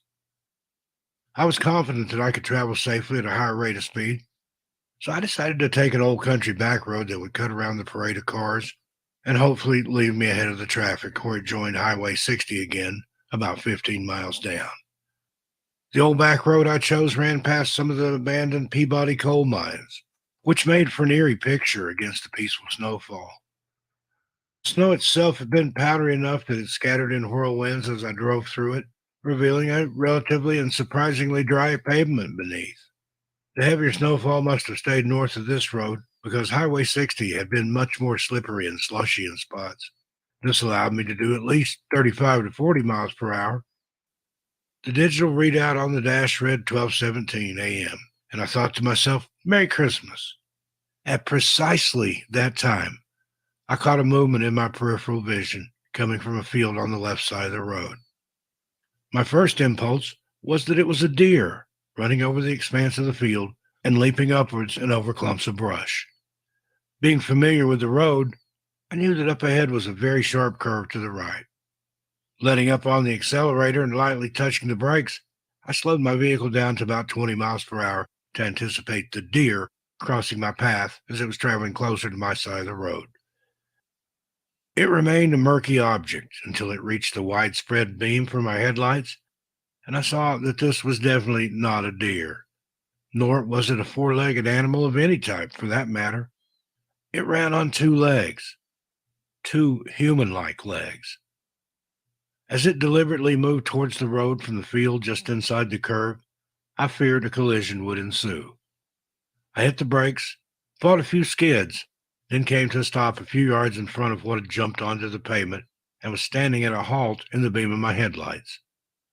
It appeared to be a naked man, relatively tall, about 6.5 feet in height, with milky white flesh that blended in with the snow.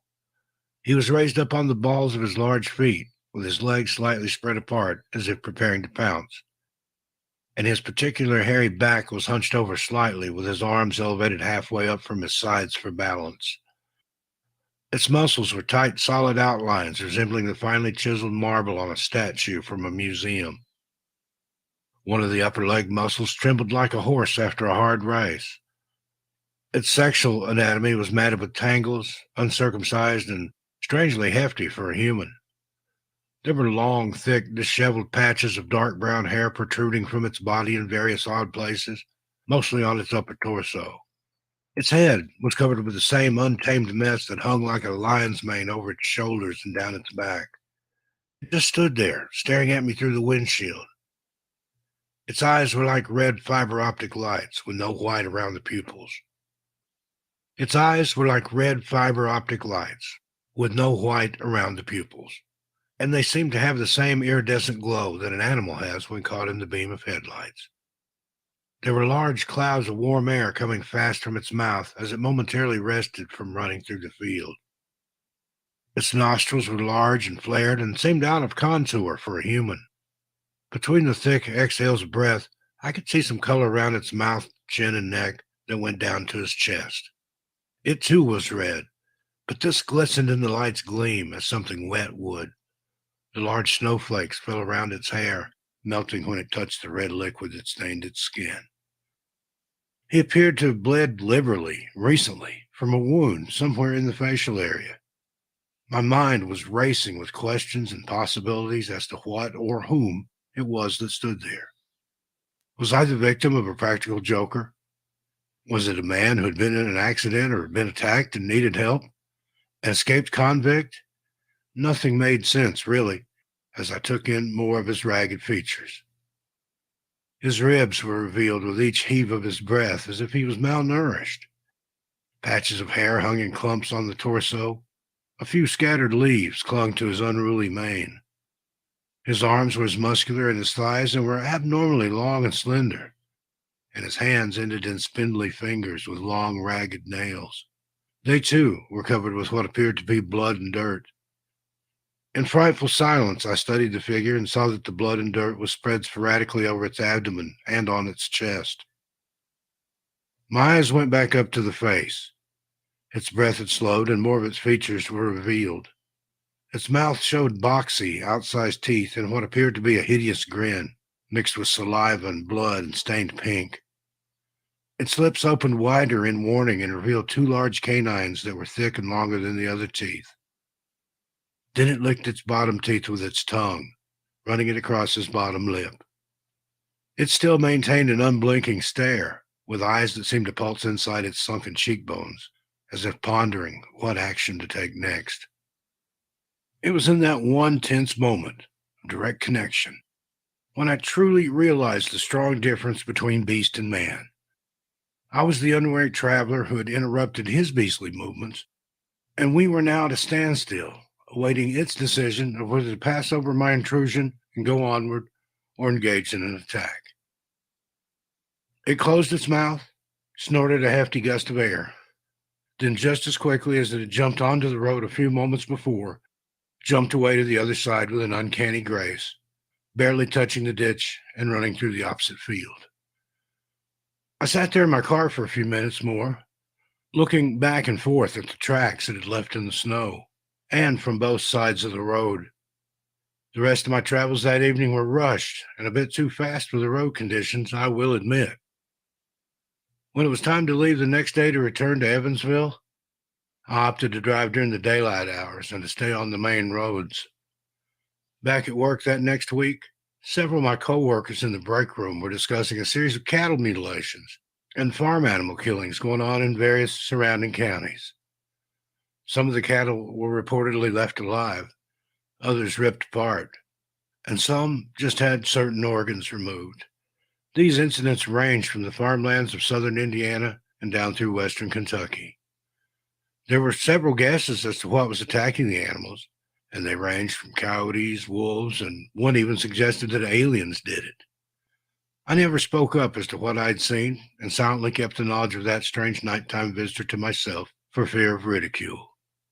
Inside, I knew that the extraordinary creature I'd observed that holiday eve could possibly be the culprit to all the carnage the farmers were experiencing.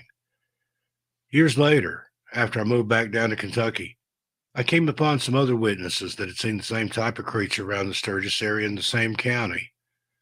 It prompted me to do some research, and I did indeed find that this scruffy biped had been given a nickname by the locals. They called it the Vampire of Sturgis. Over the years, I listened to stories of even more animals being killed, which included domesticated pets as well, supposedly snatched away from their own yards. Relatives or friends of the witnesses that lived in distant counties reported that it had been spotted as far away as Madisonville and then in the Marion and Salem areas of western Kentucky. All the descriptions of the creature ran about the same: lean-looking, naked, but with patches of long, scraggly hair, humanoid, but animalistic in features, biped. Whatever this entity was, it seems to have faded back into the twilight world from which it came, and there have been no further reported sightings of this humanoid since 1983. Well, friends, there you have it. I look forward to your comments. Thanks again for listening to ATM on SOR. I'm Steve Stockton, and I'll see you a little further on down the trail.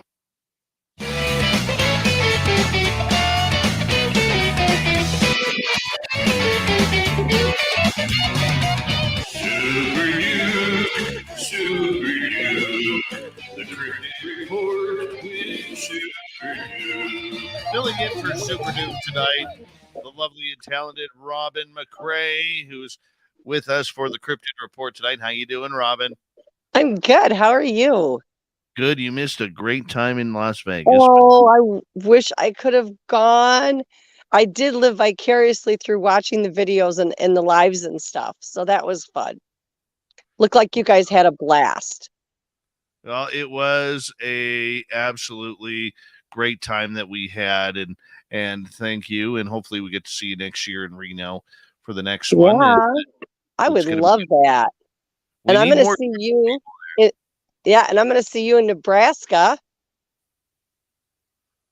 I know. We get to see each other there too. I know. I booked your hotel room for you today. Oh, nice. Very nice. Yeah. I look forward to it. Thank you. So what's new on the cryptid side of things? Right now, everybody seems to be really busy because it's conference season. And the conferences this year are booming. Like, it slowed down during the COVID whole epidemic, and that was kind of rough. But I mean, the conferences this year are jam-packed. Not only are the guests at the ones that, not just the ones that I've spoken at, but the ones that I've seen out there, the level of speakers are tremendous. Like this year, it just seems to be off the charts. And the amount of people that are showing up is even better. So I think it's great because people are back out there now and they're back into it. They're not hiding in the house from the COVID scare, and it's full force. Oh, very cool. Very cool. Yeah. I'm heading out into my spot this weekend. I know. I can't wait to find out the details. Well, we're going to see. It seems awfully calm in there. Awfully calm. Well, that's all right. Is it because, at this time the year they're just thawing out from the winter and they're a little, hazy? Or do they have more movement later on in the year, say near the end of summer into fall? Well, I think what we need to realize is because they are a type of people, they literally have work to do too. It's like springtime for us. We're out there getting our yard organized and we're doing all the things that we have to do. And where they may not be doing the exact same things, there is work that they're doing. And so, things are thawing out and they're getting out more and they're getting things accomplished. And they just, had this huge winter that they had stored food up for the whole winter because they do store it to get through. And now they're replenishing that food supply. Everything is fresh and new. Sometime in the summer, we're going to see a whole new batch of babies running around. So that's even better.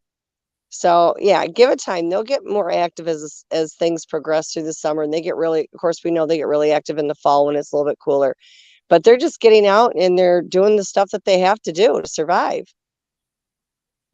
So how long do we got to wait? Do we have to go through the entire process again and reestablish contact? Or do they already know that they're coming? Yeah, they know. They remember you from last year. I mean, you're still working with the same group in that area. You might have a few more stragglers that have come in, but it's basically the same group. You're just going to go back out with the same intent you did last year.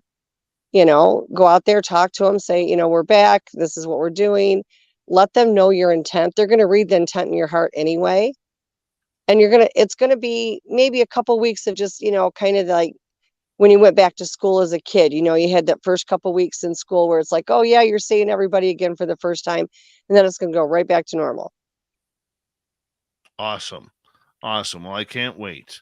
Yeah. I can't wait in order to make things happen and get into that type of season once again. So that way we can have some more communication and see how far that we could take this, because I really want to see the big guy again. Yeah. And the thing is you now you have another opportunity, try different things to see what they like, what they don't like. You do have, some of the younger ones that are a little bit older now because they've grown up a little bit over the winter. So they're going to be out there poking their little nose into everything as well. So, and now that you want that calm feeling, because every now and then you get some things coming through there that you don't want. So that calm feeling is a good feeling. I got to ask you, one of our listeners, Susie B., who is in Vegas, she actually handed me and Jessica Jones each a couple of blue marbles. And apparently blue marbles are a favorite of Sasquatch. What do you know about this? I've heard from a lot of people that they like the marbles. What I try to tell people is make sure, if you're going to get marbles, try to get the boulders that are a little bit bigger, because the kids are kids and they do like to put them in their mouth.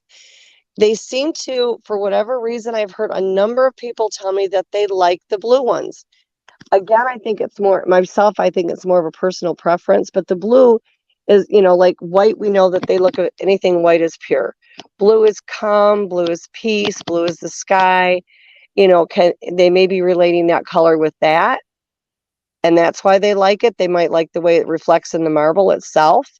But I have heard a lot of people talking about how they really tend to like the blue. And if you remember, when you put out those gifted toys that time, what did they go to? The blue car. Mhm. They like that little blue car. Now, I have heard people in some areas say that their particular group liked red, but you don't often find red in a marble.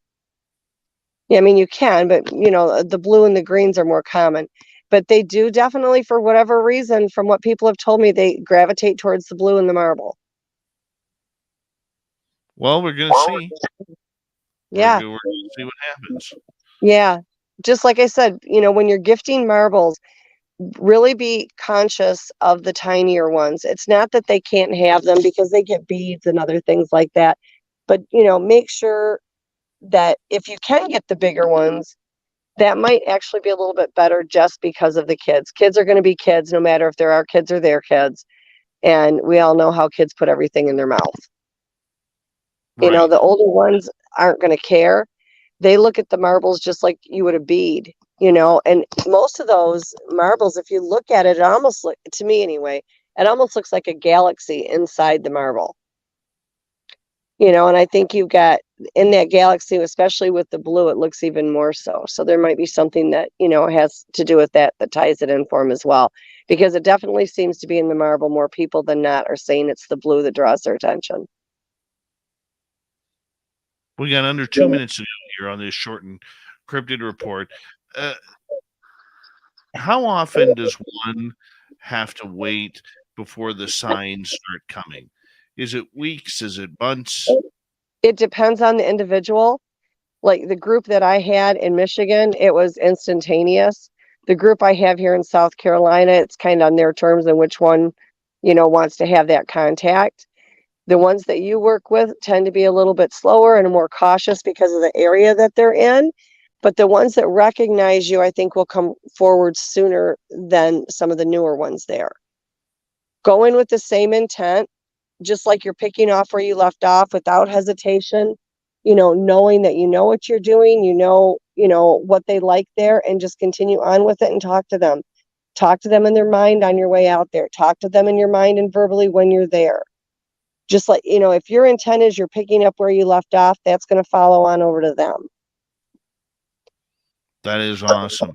And what do you got coming up here in the next few weeks, Robin? I have a conference June 17th in Brunsville, North Carolina, which is not far from Asheville. And then I am done with conferences for the year. I did my time I did 2 in April, back to back, and then this one. And I am working on preparing for the conference for next year already in Nebraska that you will be there for. And I'm also working with Dr. Melba Ketchum on the Cryptid Genome Project. So I'm staying pretty busy. And as I'm doing the conferences, more and more people are contacting me to talk and to share stories. So it stays pretty busy. Awesome. Well, Robin, we'll talk to you very, very soon as Super Duke's taking a summer hiatus for his own investigations here coming on up. And we love you and thank you for being here tonight. Absolutely. You guys have a great night. You too. Robin McCrae, everybody. Coming up next, it's the Dave 101. And then the news of the week. Yeah, there's some strangeness. But a guy getting his arm bitten off by an alligator, and he's like, it happens. We'll find out more in the final half hour of Spaced Out Radio next. Thank you, my dear. I know it's late for you. Oh, no, anytime, sweetie. Anything for you. Well, I appreciate you. You're so nice to me. And when you get time, you need to shoot me a message on what airport for you to fly out of. Vancouver. Okay. So that way I can kind of start looking at flights and that kind of thing. But we got your hotel set up all today. So that was kind of cool. Sweetness. Yeah. Yep. And keep me posted on how it goes this weekend. Don't be disappointed if it doesn't get real active. I think you'll find a little bit of signs, and just kind of feel your way. It'll be good. All Just right. keep up with it. Keep me We'll posted. let you know on Sunday. Okay, you take care, guys. Much love. Bye. Bye. Bye. Love ya. Robin McCrae, everybody. She's awesome. Can't wait to meet her. Hi, Ukrainian Anita. How are you? All right.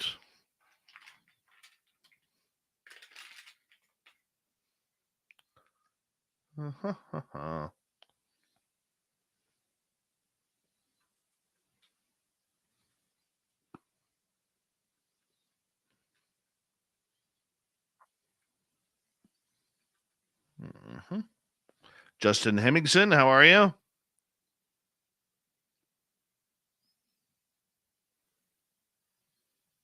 Maureen Green. It's good to have you back, Maureen. It's been a couple of years.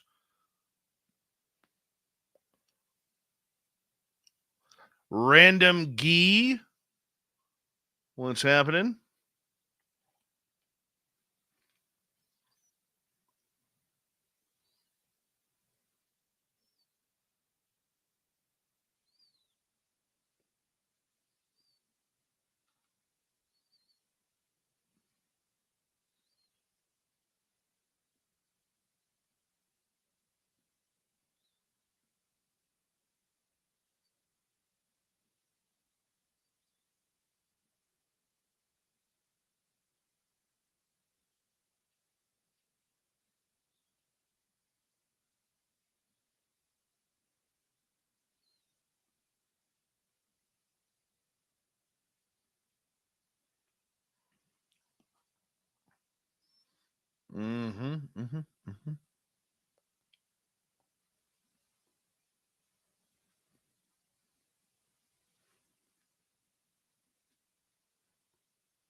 Did I win any money? No.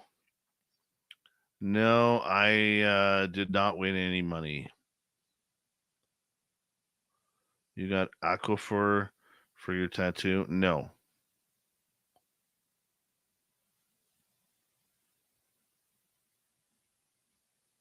There was no karaoke singing in Vegas. Raul, we're not talking politics. How about that? But yes, one is needed. This here, this is a little Sasquatch that Kira got me for my birthday. Yes. I haven't named her yet. But she's cute.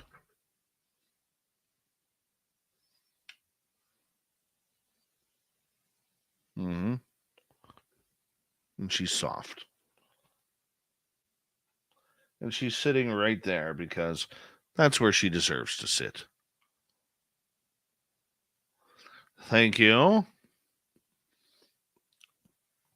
Yeah, my leg's a little sore, but that's okay.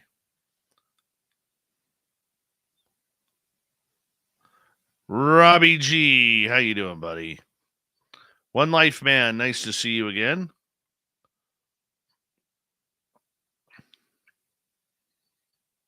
Good energy in her. That's for sure. Where is she? She's right there. Here. Yeah. Good energy in her.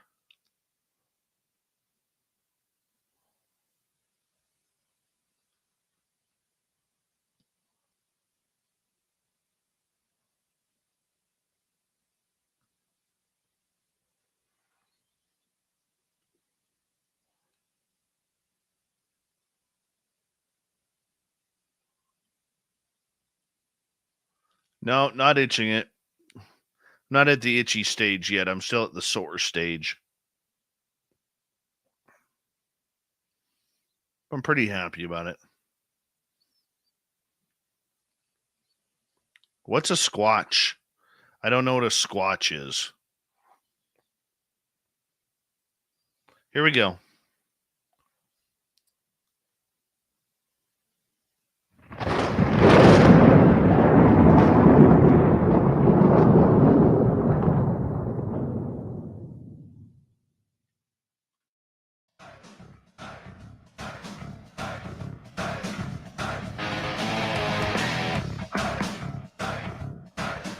around at 3rd. We're heading for home tonight on Spaced Out Radio.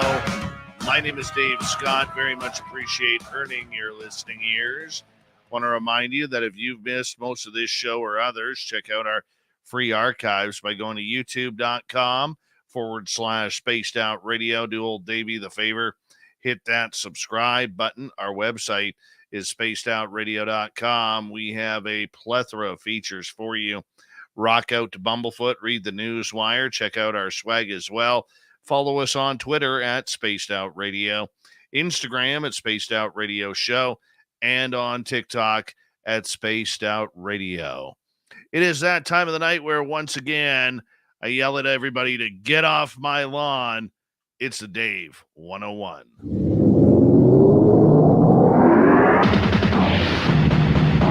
It's time for Dave 101.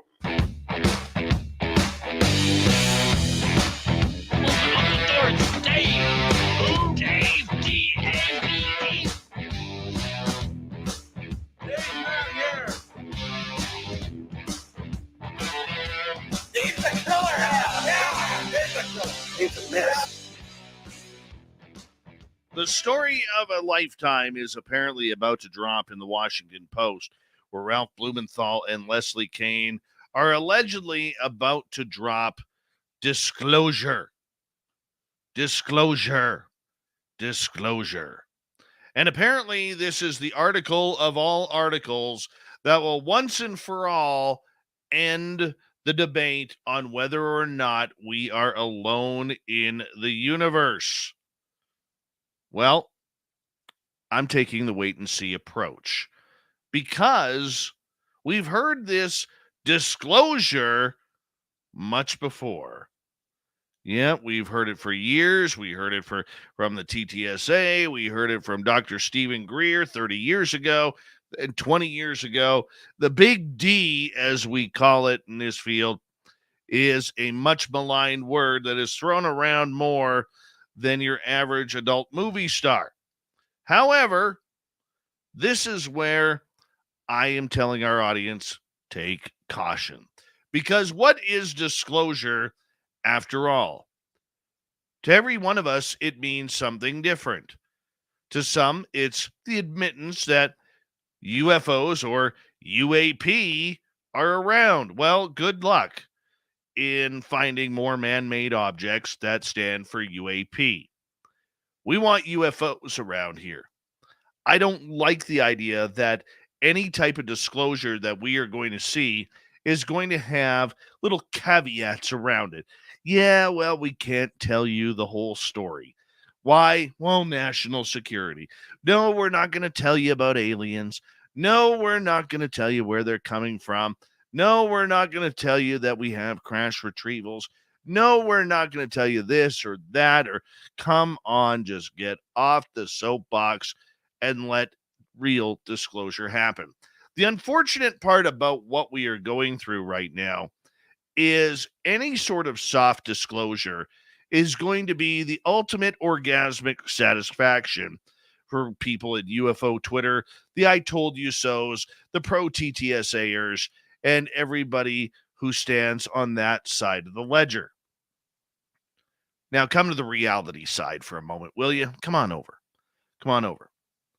What does disclosure actually mean?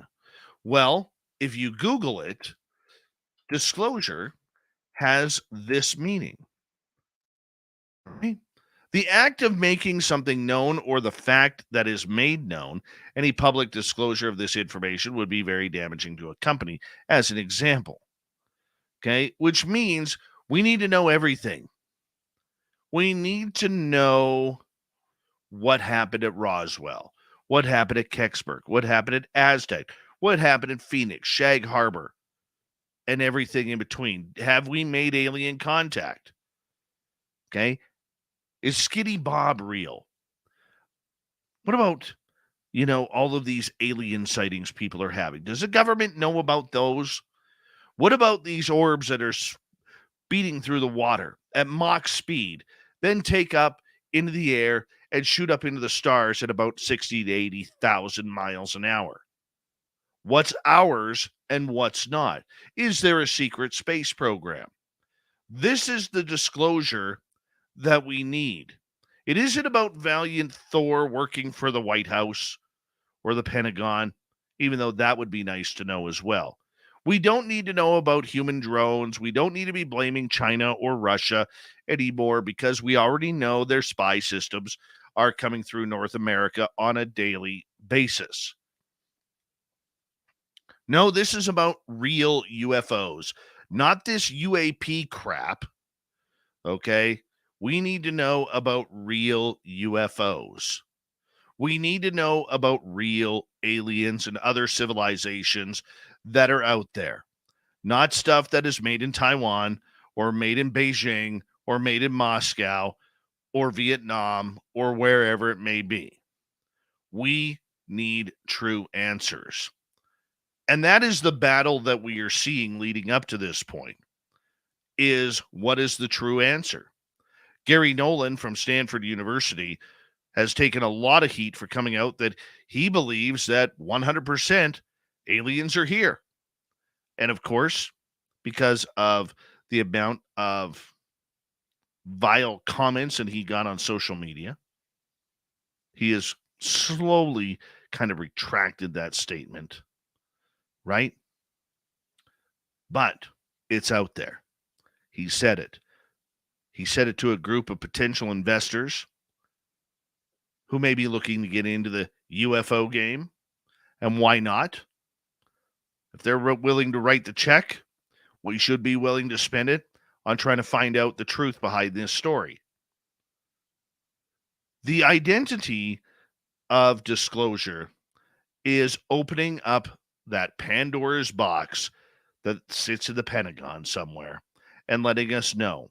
It isn't about a NASA conference on May 31st that's going to tell us nothing, where they took the most basic questions after asking the public to ask questions. What would you like to know?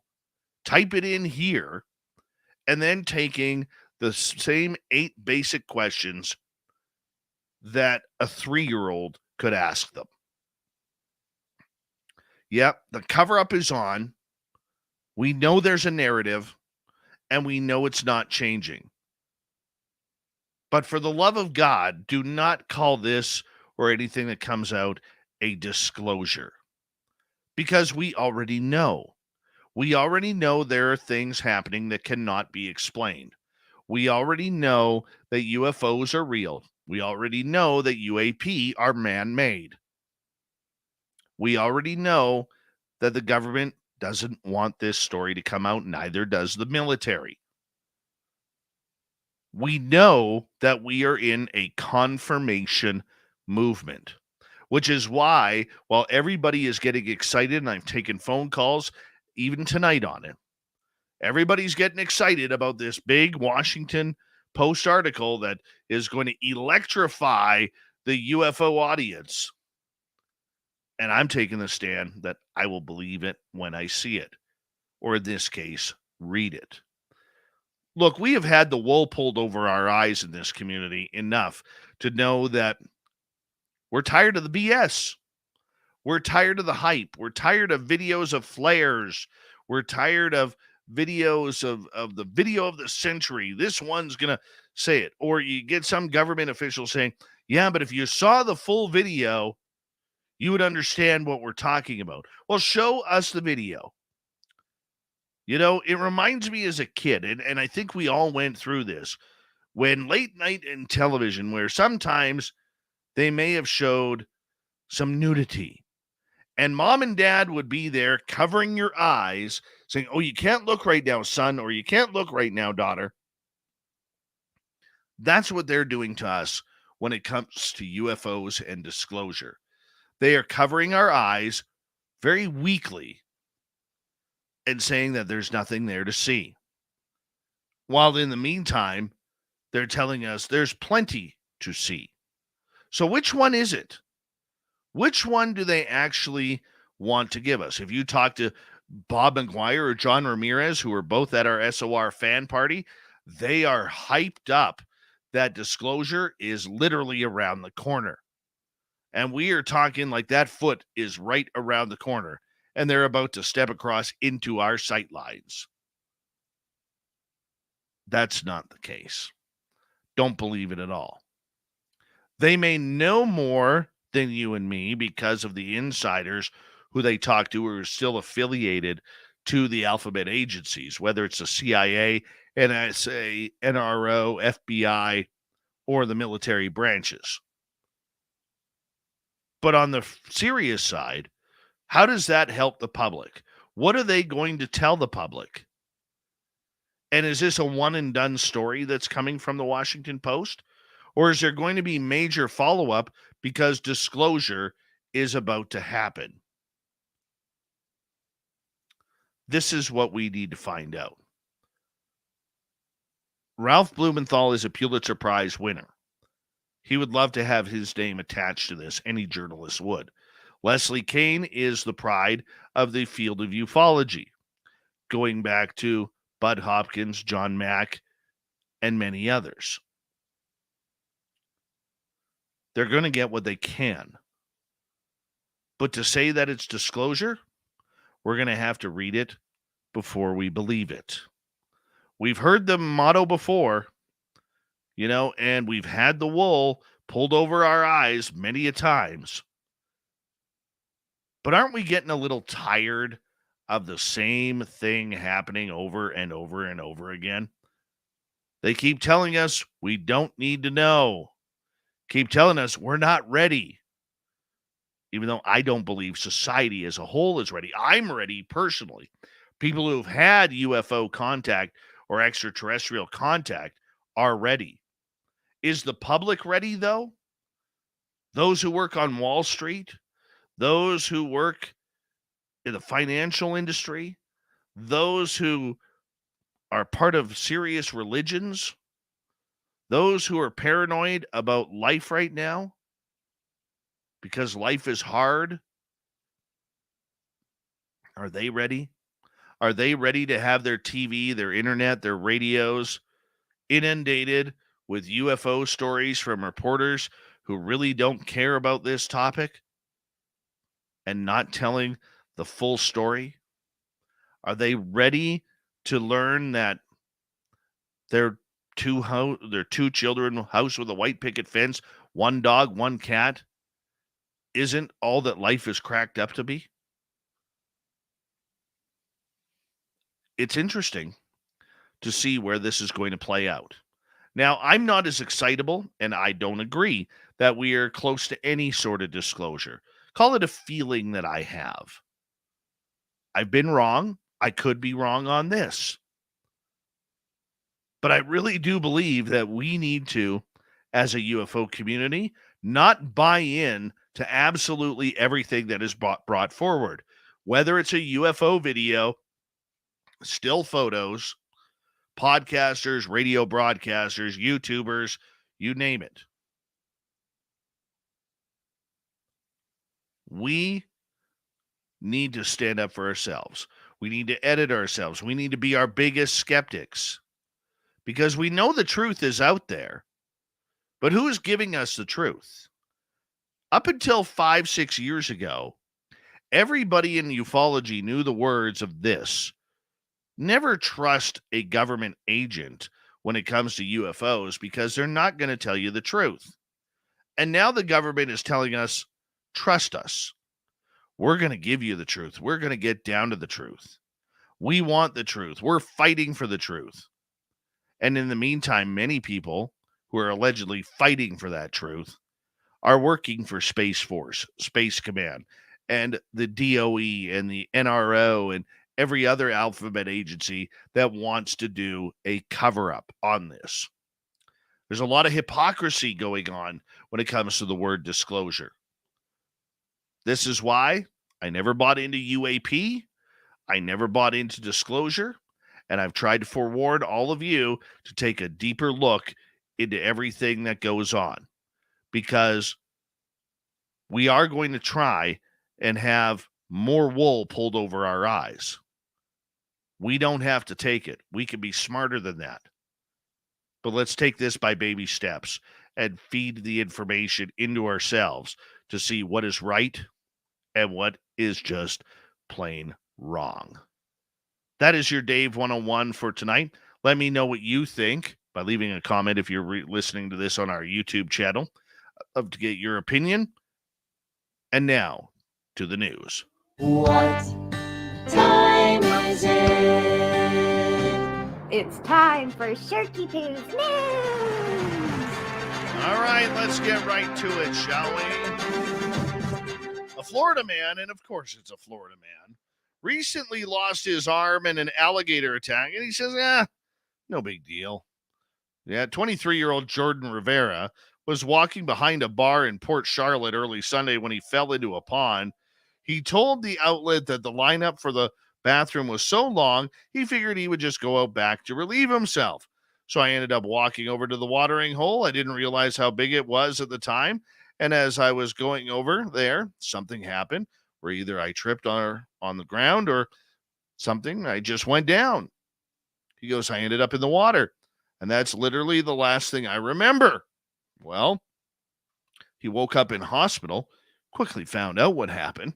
I looked over and I saw my arm the way it was, and I was like, whoa. But somehow it didn't faze Rivera. I didn't lose my life. I lost an arm. It's not the end of the world. Those gators, I truly didn't understand them until I woke up in hospital. I was like, oh, gator got your arm. Yeah, they got my elbow, so I don't have an elbow, he added. I could still move my arm around whatnot. The responding crew treated a male patient who had above the elbow amputation on his upper right extremity. They said in a statement, bystanders applied a tourniquet to the patient before we arrived. That's the part Rivera's mother, Teresa Lessa, couldn't believe. I call them angels that were there that saved his life. The chance of someone being there with a tourniquet, to me, is a miracle that he's here. Florida Fish and Wildlife Commission trappers found and removed the gator that attacked Rivera, according to the outlet. It measured nearly 10.5 feet and was euthanized. Moving on. Killer whale severely damaged a sailing boat off the coast of southern Spain, the local maritime rescue service said on Thursday, adding to dozens of orca attacks on vessels recorded so far this year on the Spanish and Portuguese coasts. In the early hours of Thursday, a group of orcas broke the rudder and pierced the hull after ramming into the Mustique on its way to Gibraltar, prompting its crew of 4 to contact Spanish authorities for help. The service deployed a rapid response vessel and a helicopter carrying a bilge pump to assist the 20-meter or 66-foot vessel, which was sailing under a British flag. The Mustique was towed to the port of Barbate in the city of, or for repairs, rather. According to the research group GTOA, which tracks populations of the Iberian orca subspecies, the incident follows at least 20 interactions this month alone in the Strait of Gibraltar between small vessels and the highly social apex predators. In 2022, there were 207 reported interactions. Earlier in May, the sailing yacht Alboran Champagne suffered a similar impact from 3 orcas half a nautical mile off Barbate. The ship could not be towed as it was completely flooded and was left adrift to sink. Guidelines issued by the Spanish Transport Ministry stipulate that whenever ships observe any alteration in behavior of orcas, such as sudden changes of direction or speed, they should leave the area as soon as possible and avoid further disturbance to the animals during maneuvers. Every interaction between a ship and an orca must be reported to authorities. Those are some pissed off whales, aren't they? All right, moving on. Toe sucking apparently isn't a service one would expect from a hotel. In the case of Peter Brennan, his stay at the Hilton downtown Nashville hotel literally sucked after he was rudely woken up by accommodations manager. Yeah, according to a court document, Brennan, a Texas native, was in Nashville for work on March 30th and checked into the Hilton for an overnight stay. What would have been a blissful night's sleep turned into a nightmare when he woke up to a man sucking his toes and attempting to seduce him without consent. Brennan reportedly confronted the unwanted intruder, whom he recognized as the hotel manager, David Neal. He then called the cops. It was Who are you? Why are you in my room? It was almost like a dream, a sort of nightmare. It just didn't make sense. Why is this person touching me? He said. Oh, that's weird. Upon arrival, Neil told officers he entered the room after smelling smoke and wanted to check on Brennan. Cops said Neil didn't report any smoke to security, nor were there any other reports of smoke on the premises. The key card used to enter Brennan's room was never recovered after Neil admitted to cops he threw it away. Neil was arrested and charged with aggravated burglary and assault. And finally, tonight, all good things must come to an end sooner or later. A senior citizen in Derbyshire, England, had reportedly been driving his vehicle without a license, thinking he could get away with it. That all ended recently when he was pulled over by police. The unnamed 69-year-old man had reportedly never stopped into a driver's test center before and had been fibbing to his insurance company for decades about having a driver's license. In a tweet, the Derbyshire Roads Police Unit said the years of deception and bragging about it finally caught up with the man once authorities caught wind of it. His long reign came to an abrupt end once we found out. Vehicle was seized and driver reported for numerous offenses, according to police. A worker for the Motor Insurance Bureau of England replied to the tweet, noting the cops brought a totally unacceptable reign to an end.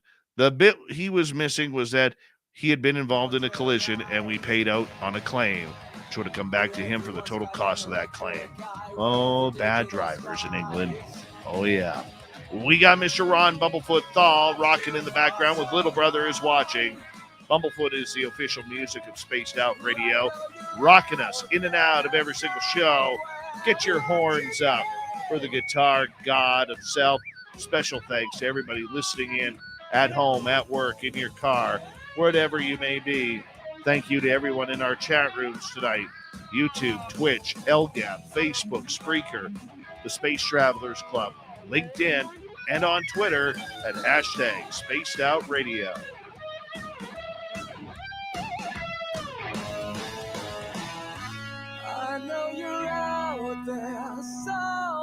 Remember, this show is copyright by Spaced Out Radio and SOR Media Ventures Limited.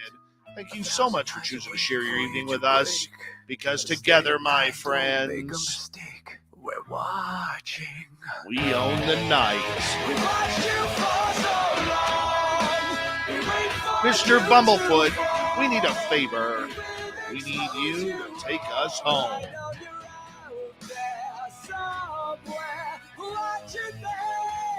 Yes, the Woo train has docked for the night. Soon, my friends, we shall ride again. Your seats are always available.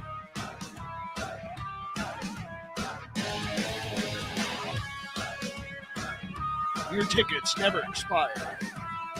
And if you want to bring a friend, we got room for them too.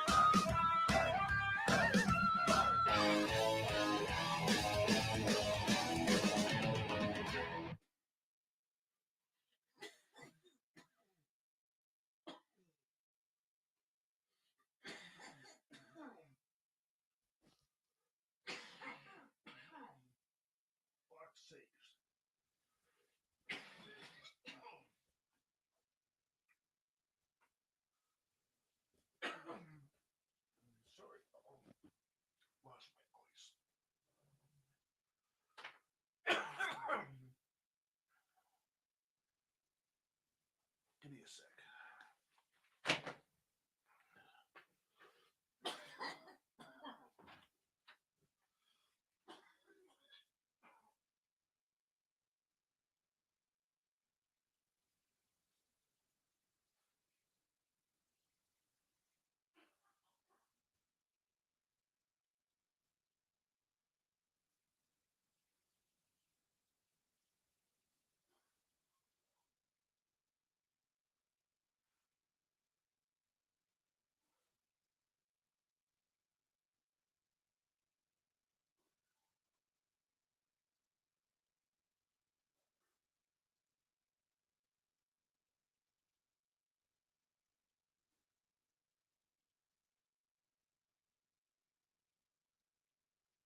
I've been on a coughing fit.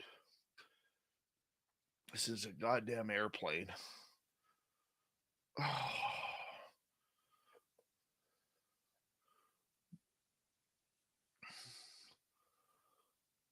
It's something about it happens every time I fly where I that shitty air in an airplane just absolutely kills me. And takes me about 3-4 days, 5 days to get over it. And oh,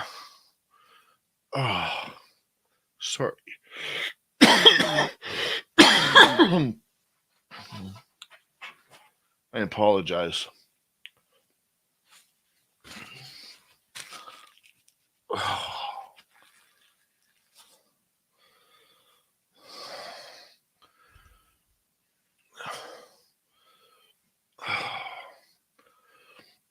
Just drives me nuts.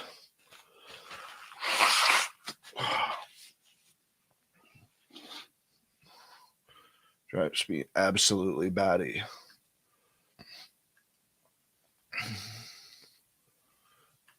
And it always hits like all at once.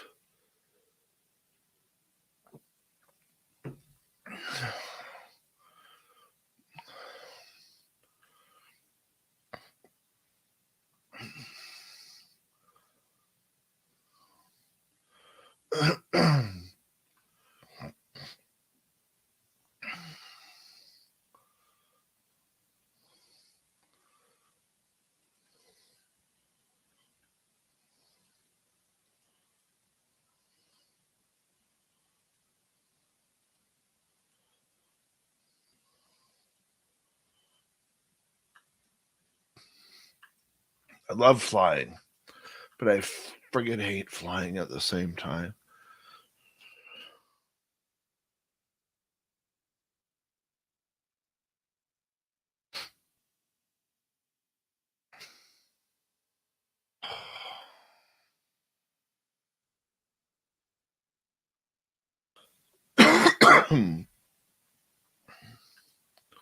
Drives me nuts.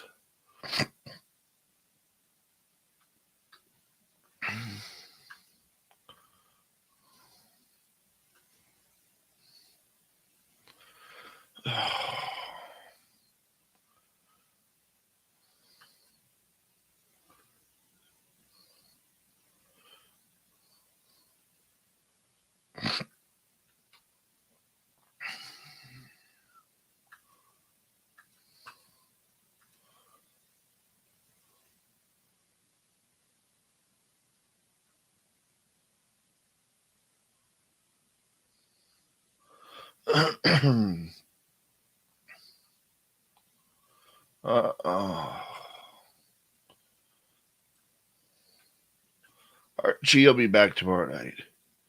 Thanks, Robert Anthony.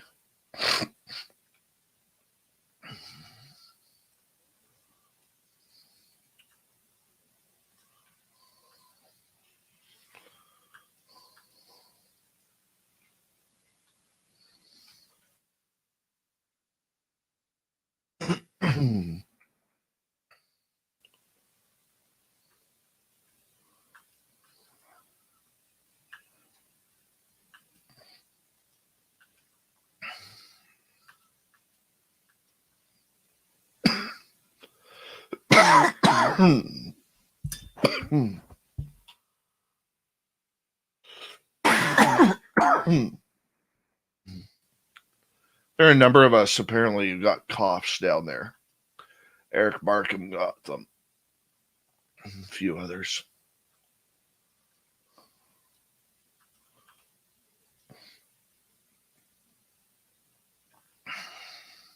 Yeah, if you want to see my tattoo, there it is right there.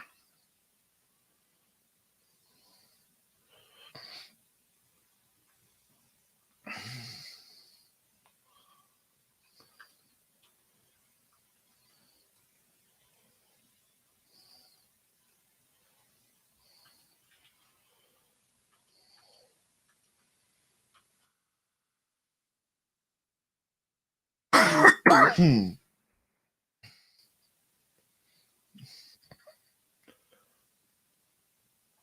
will take care of myself once I'm done.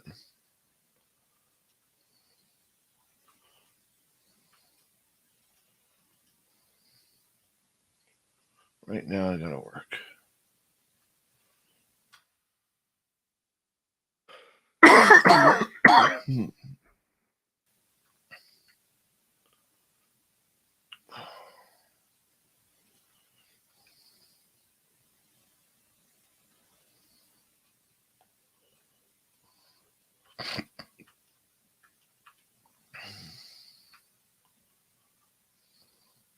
A lot of the pictures are posted on our Spaced Out Radio group, which is on Facebook. You know, look at them there.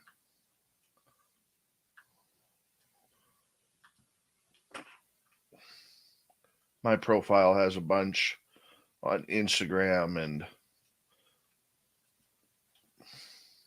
Facebook. Jessica Jones has a lot of them there too.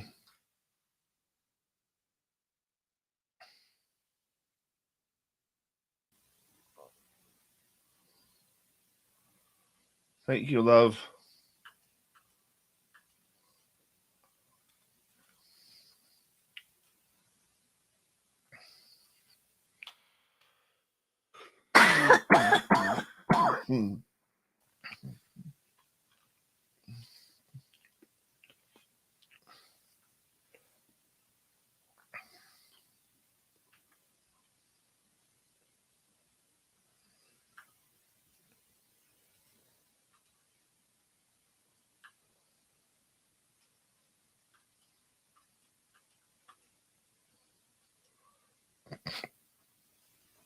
Make sure everybody goes over to Jessica Jones's page and profile and wishes her a happy birthday.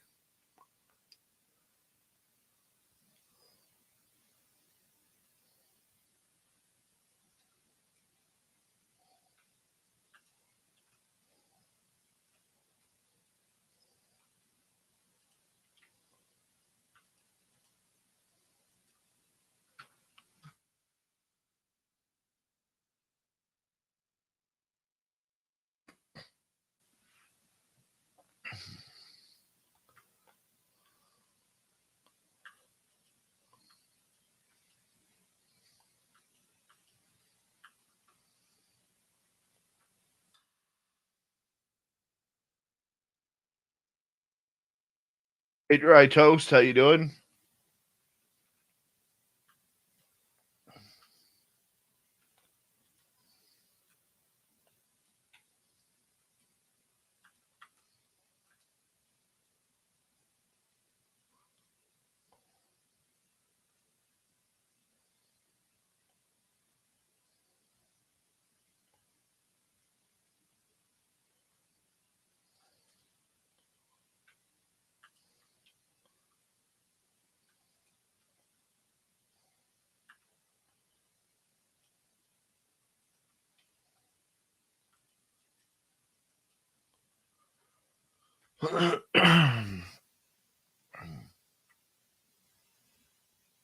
Thank you, Deb. I appreciate that.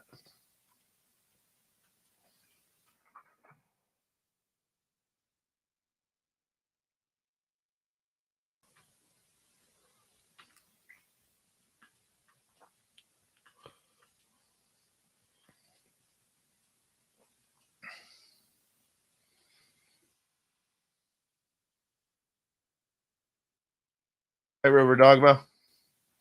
Good luck in your surgery tomorrow.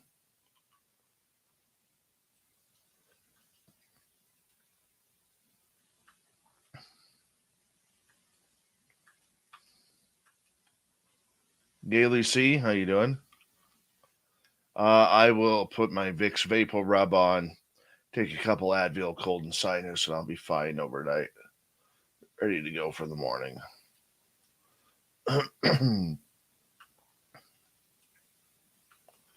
I was going to take it before the show, and I'm like, no, I'm feeling good. Feeling great.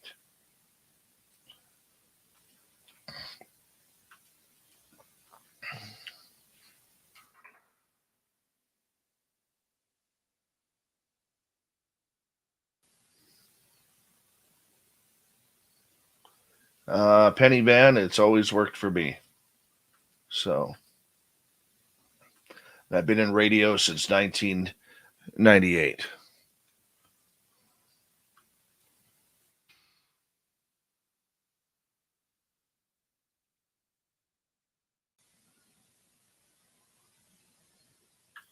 All right, we got that.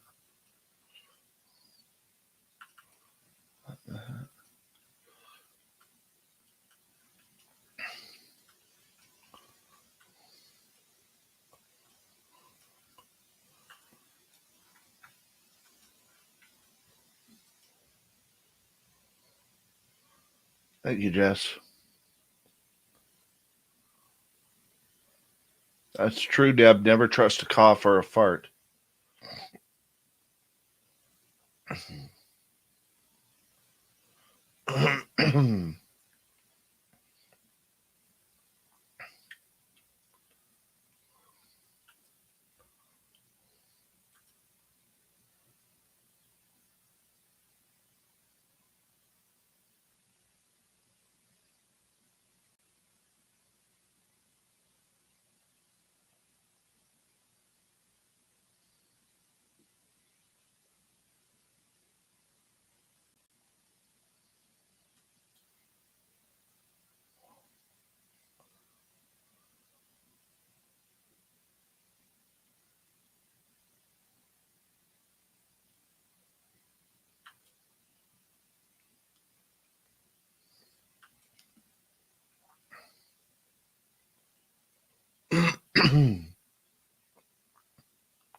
That's true, Sovereign.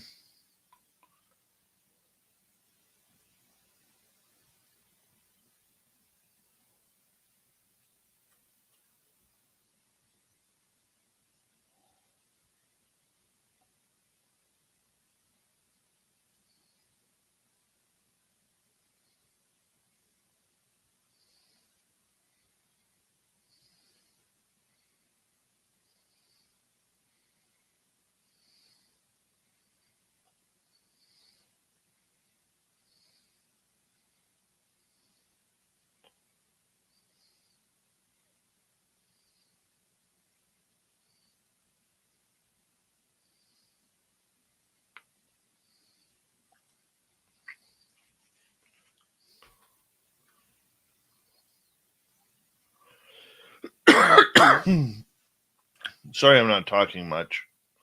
Trying to get my voice back in order here.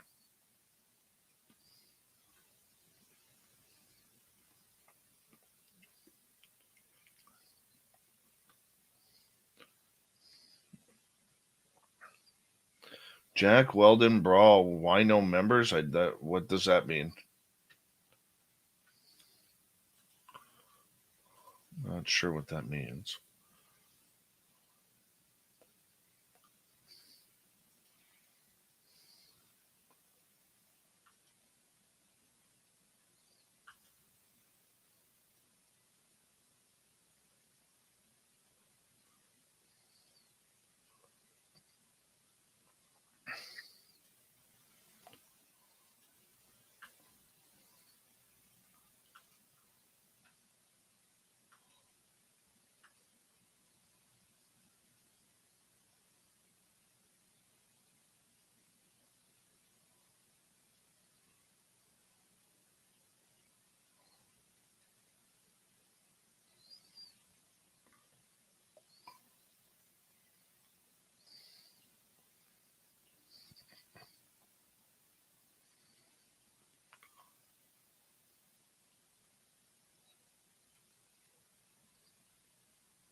I'm going to end the stream here because I'm sick of coughing on camera.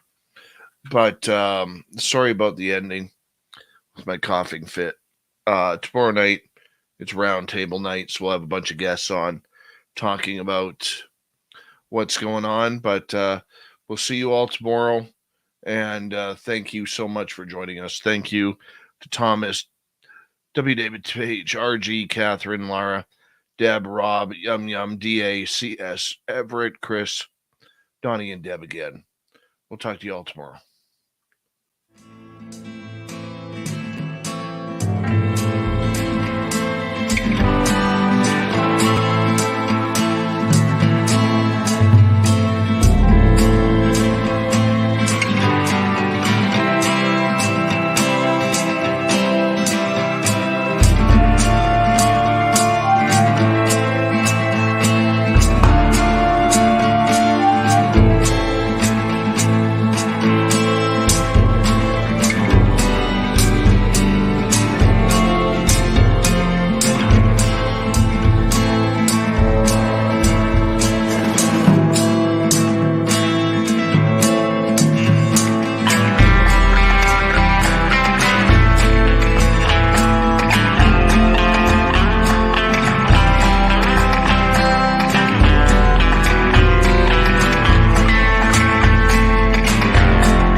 Stay healthy, my friend. You too.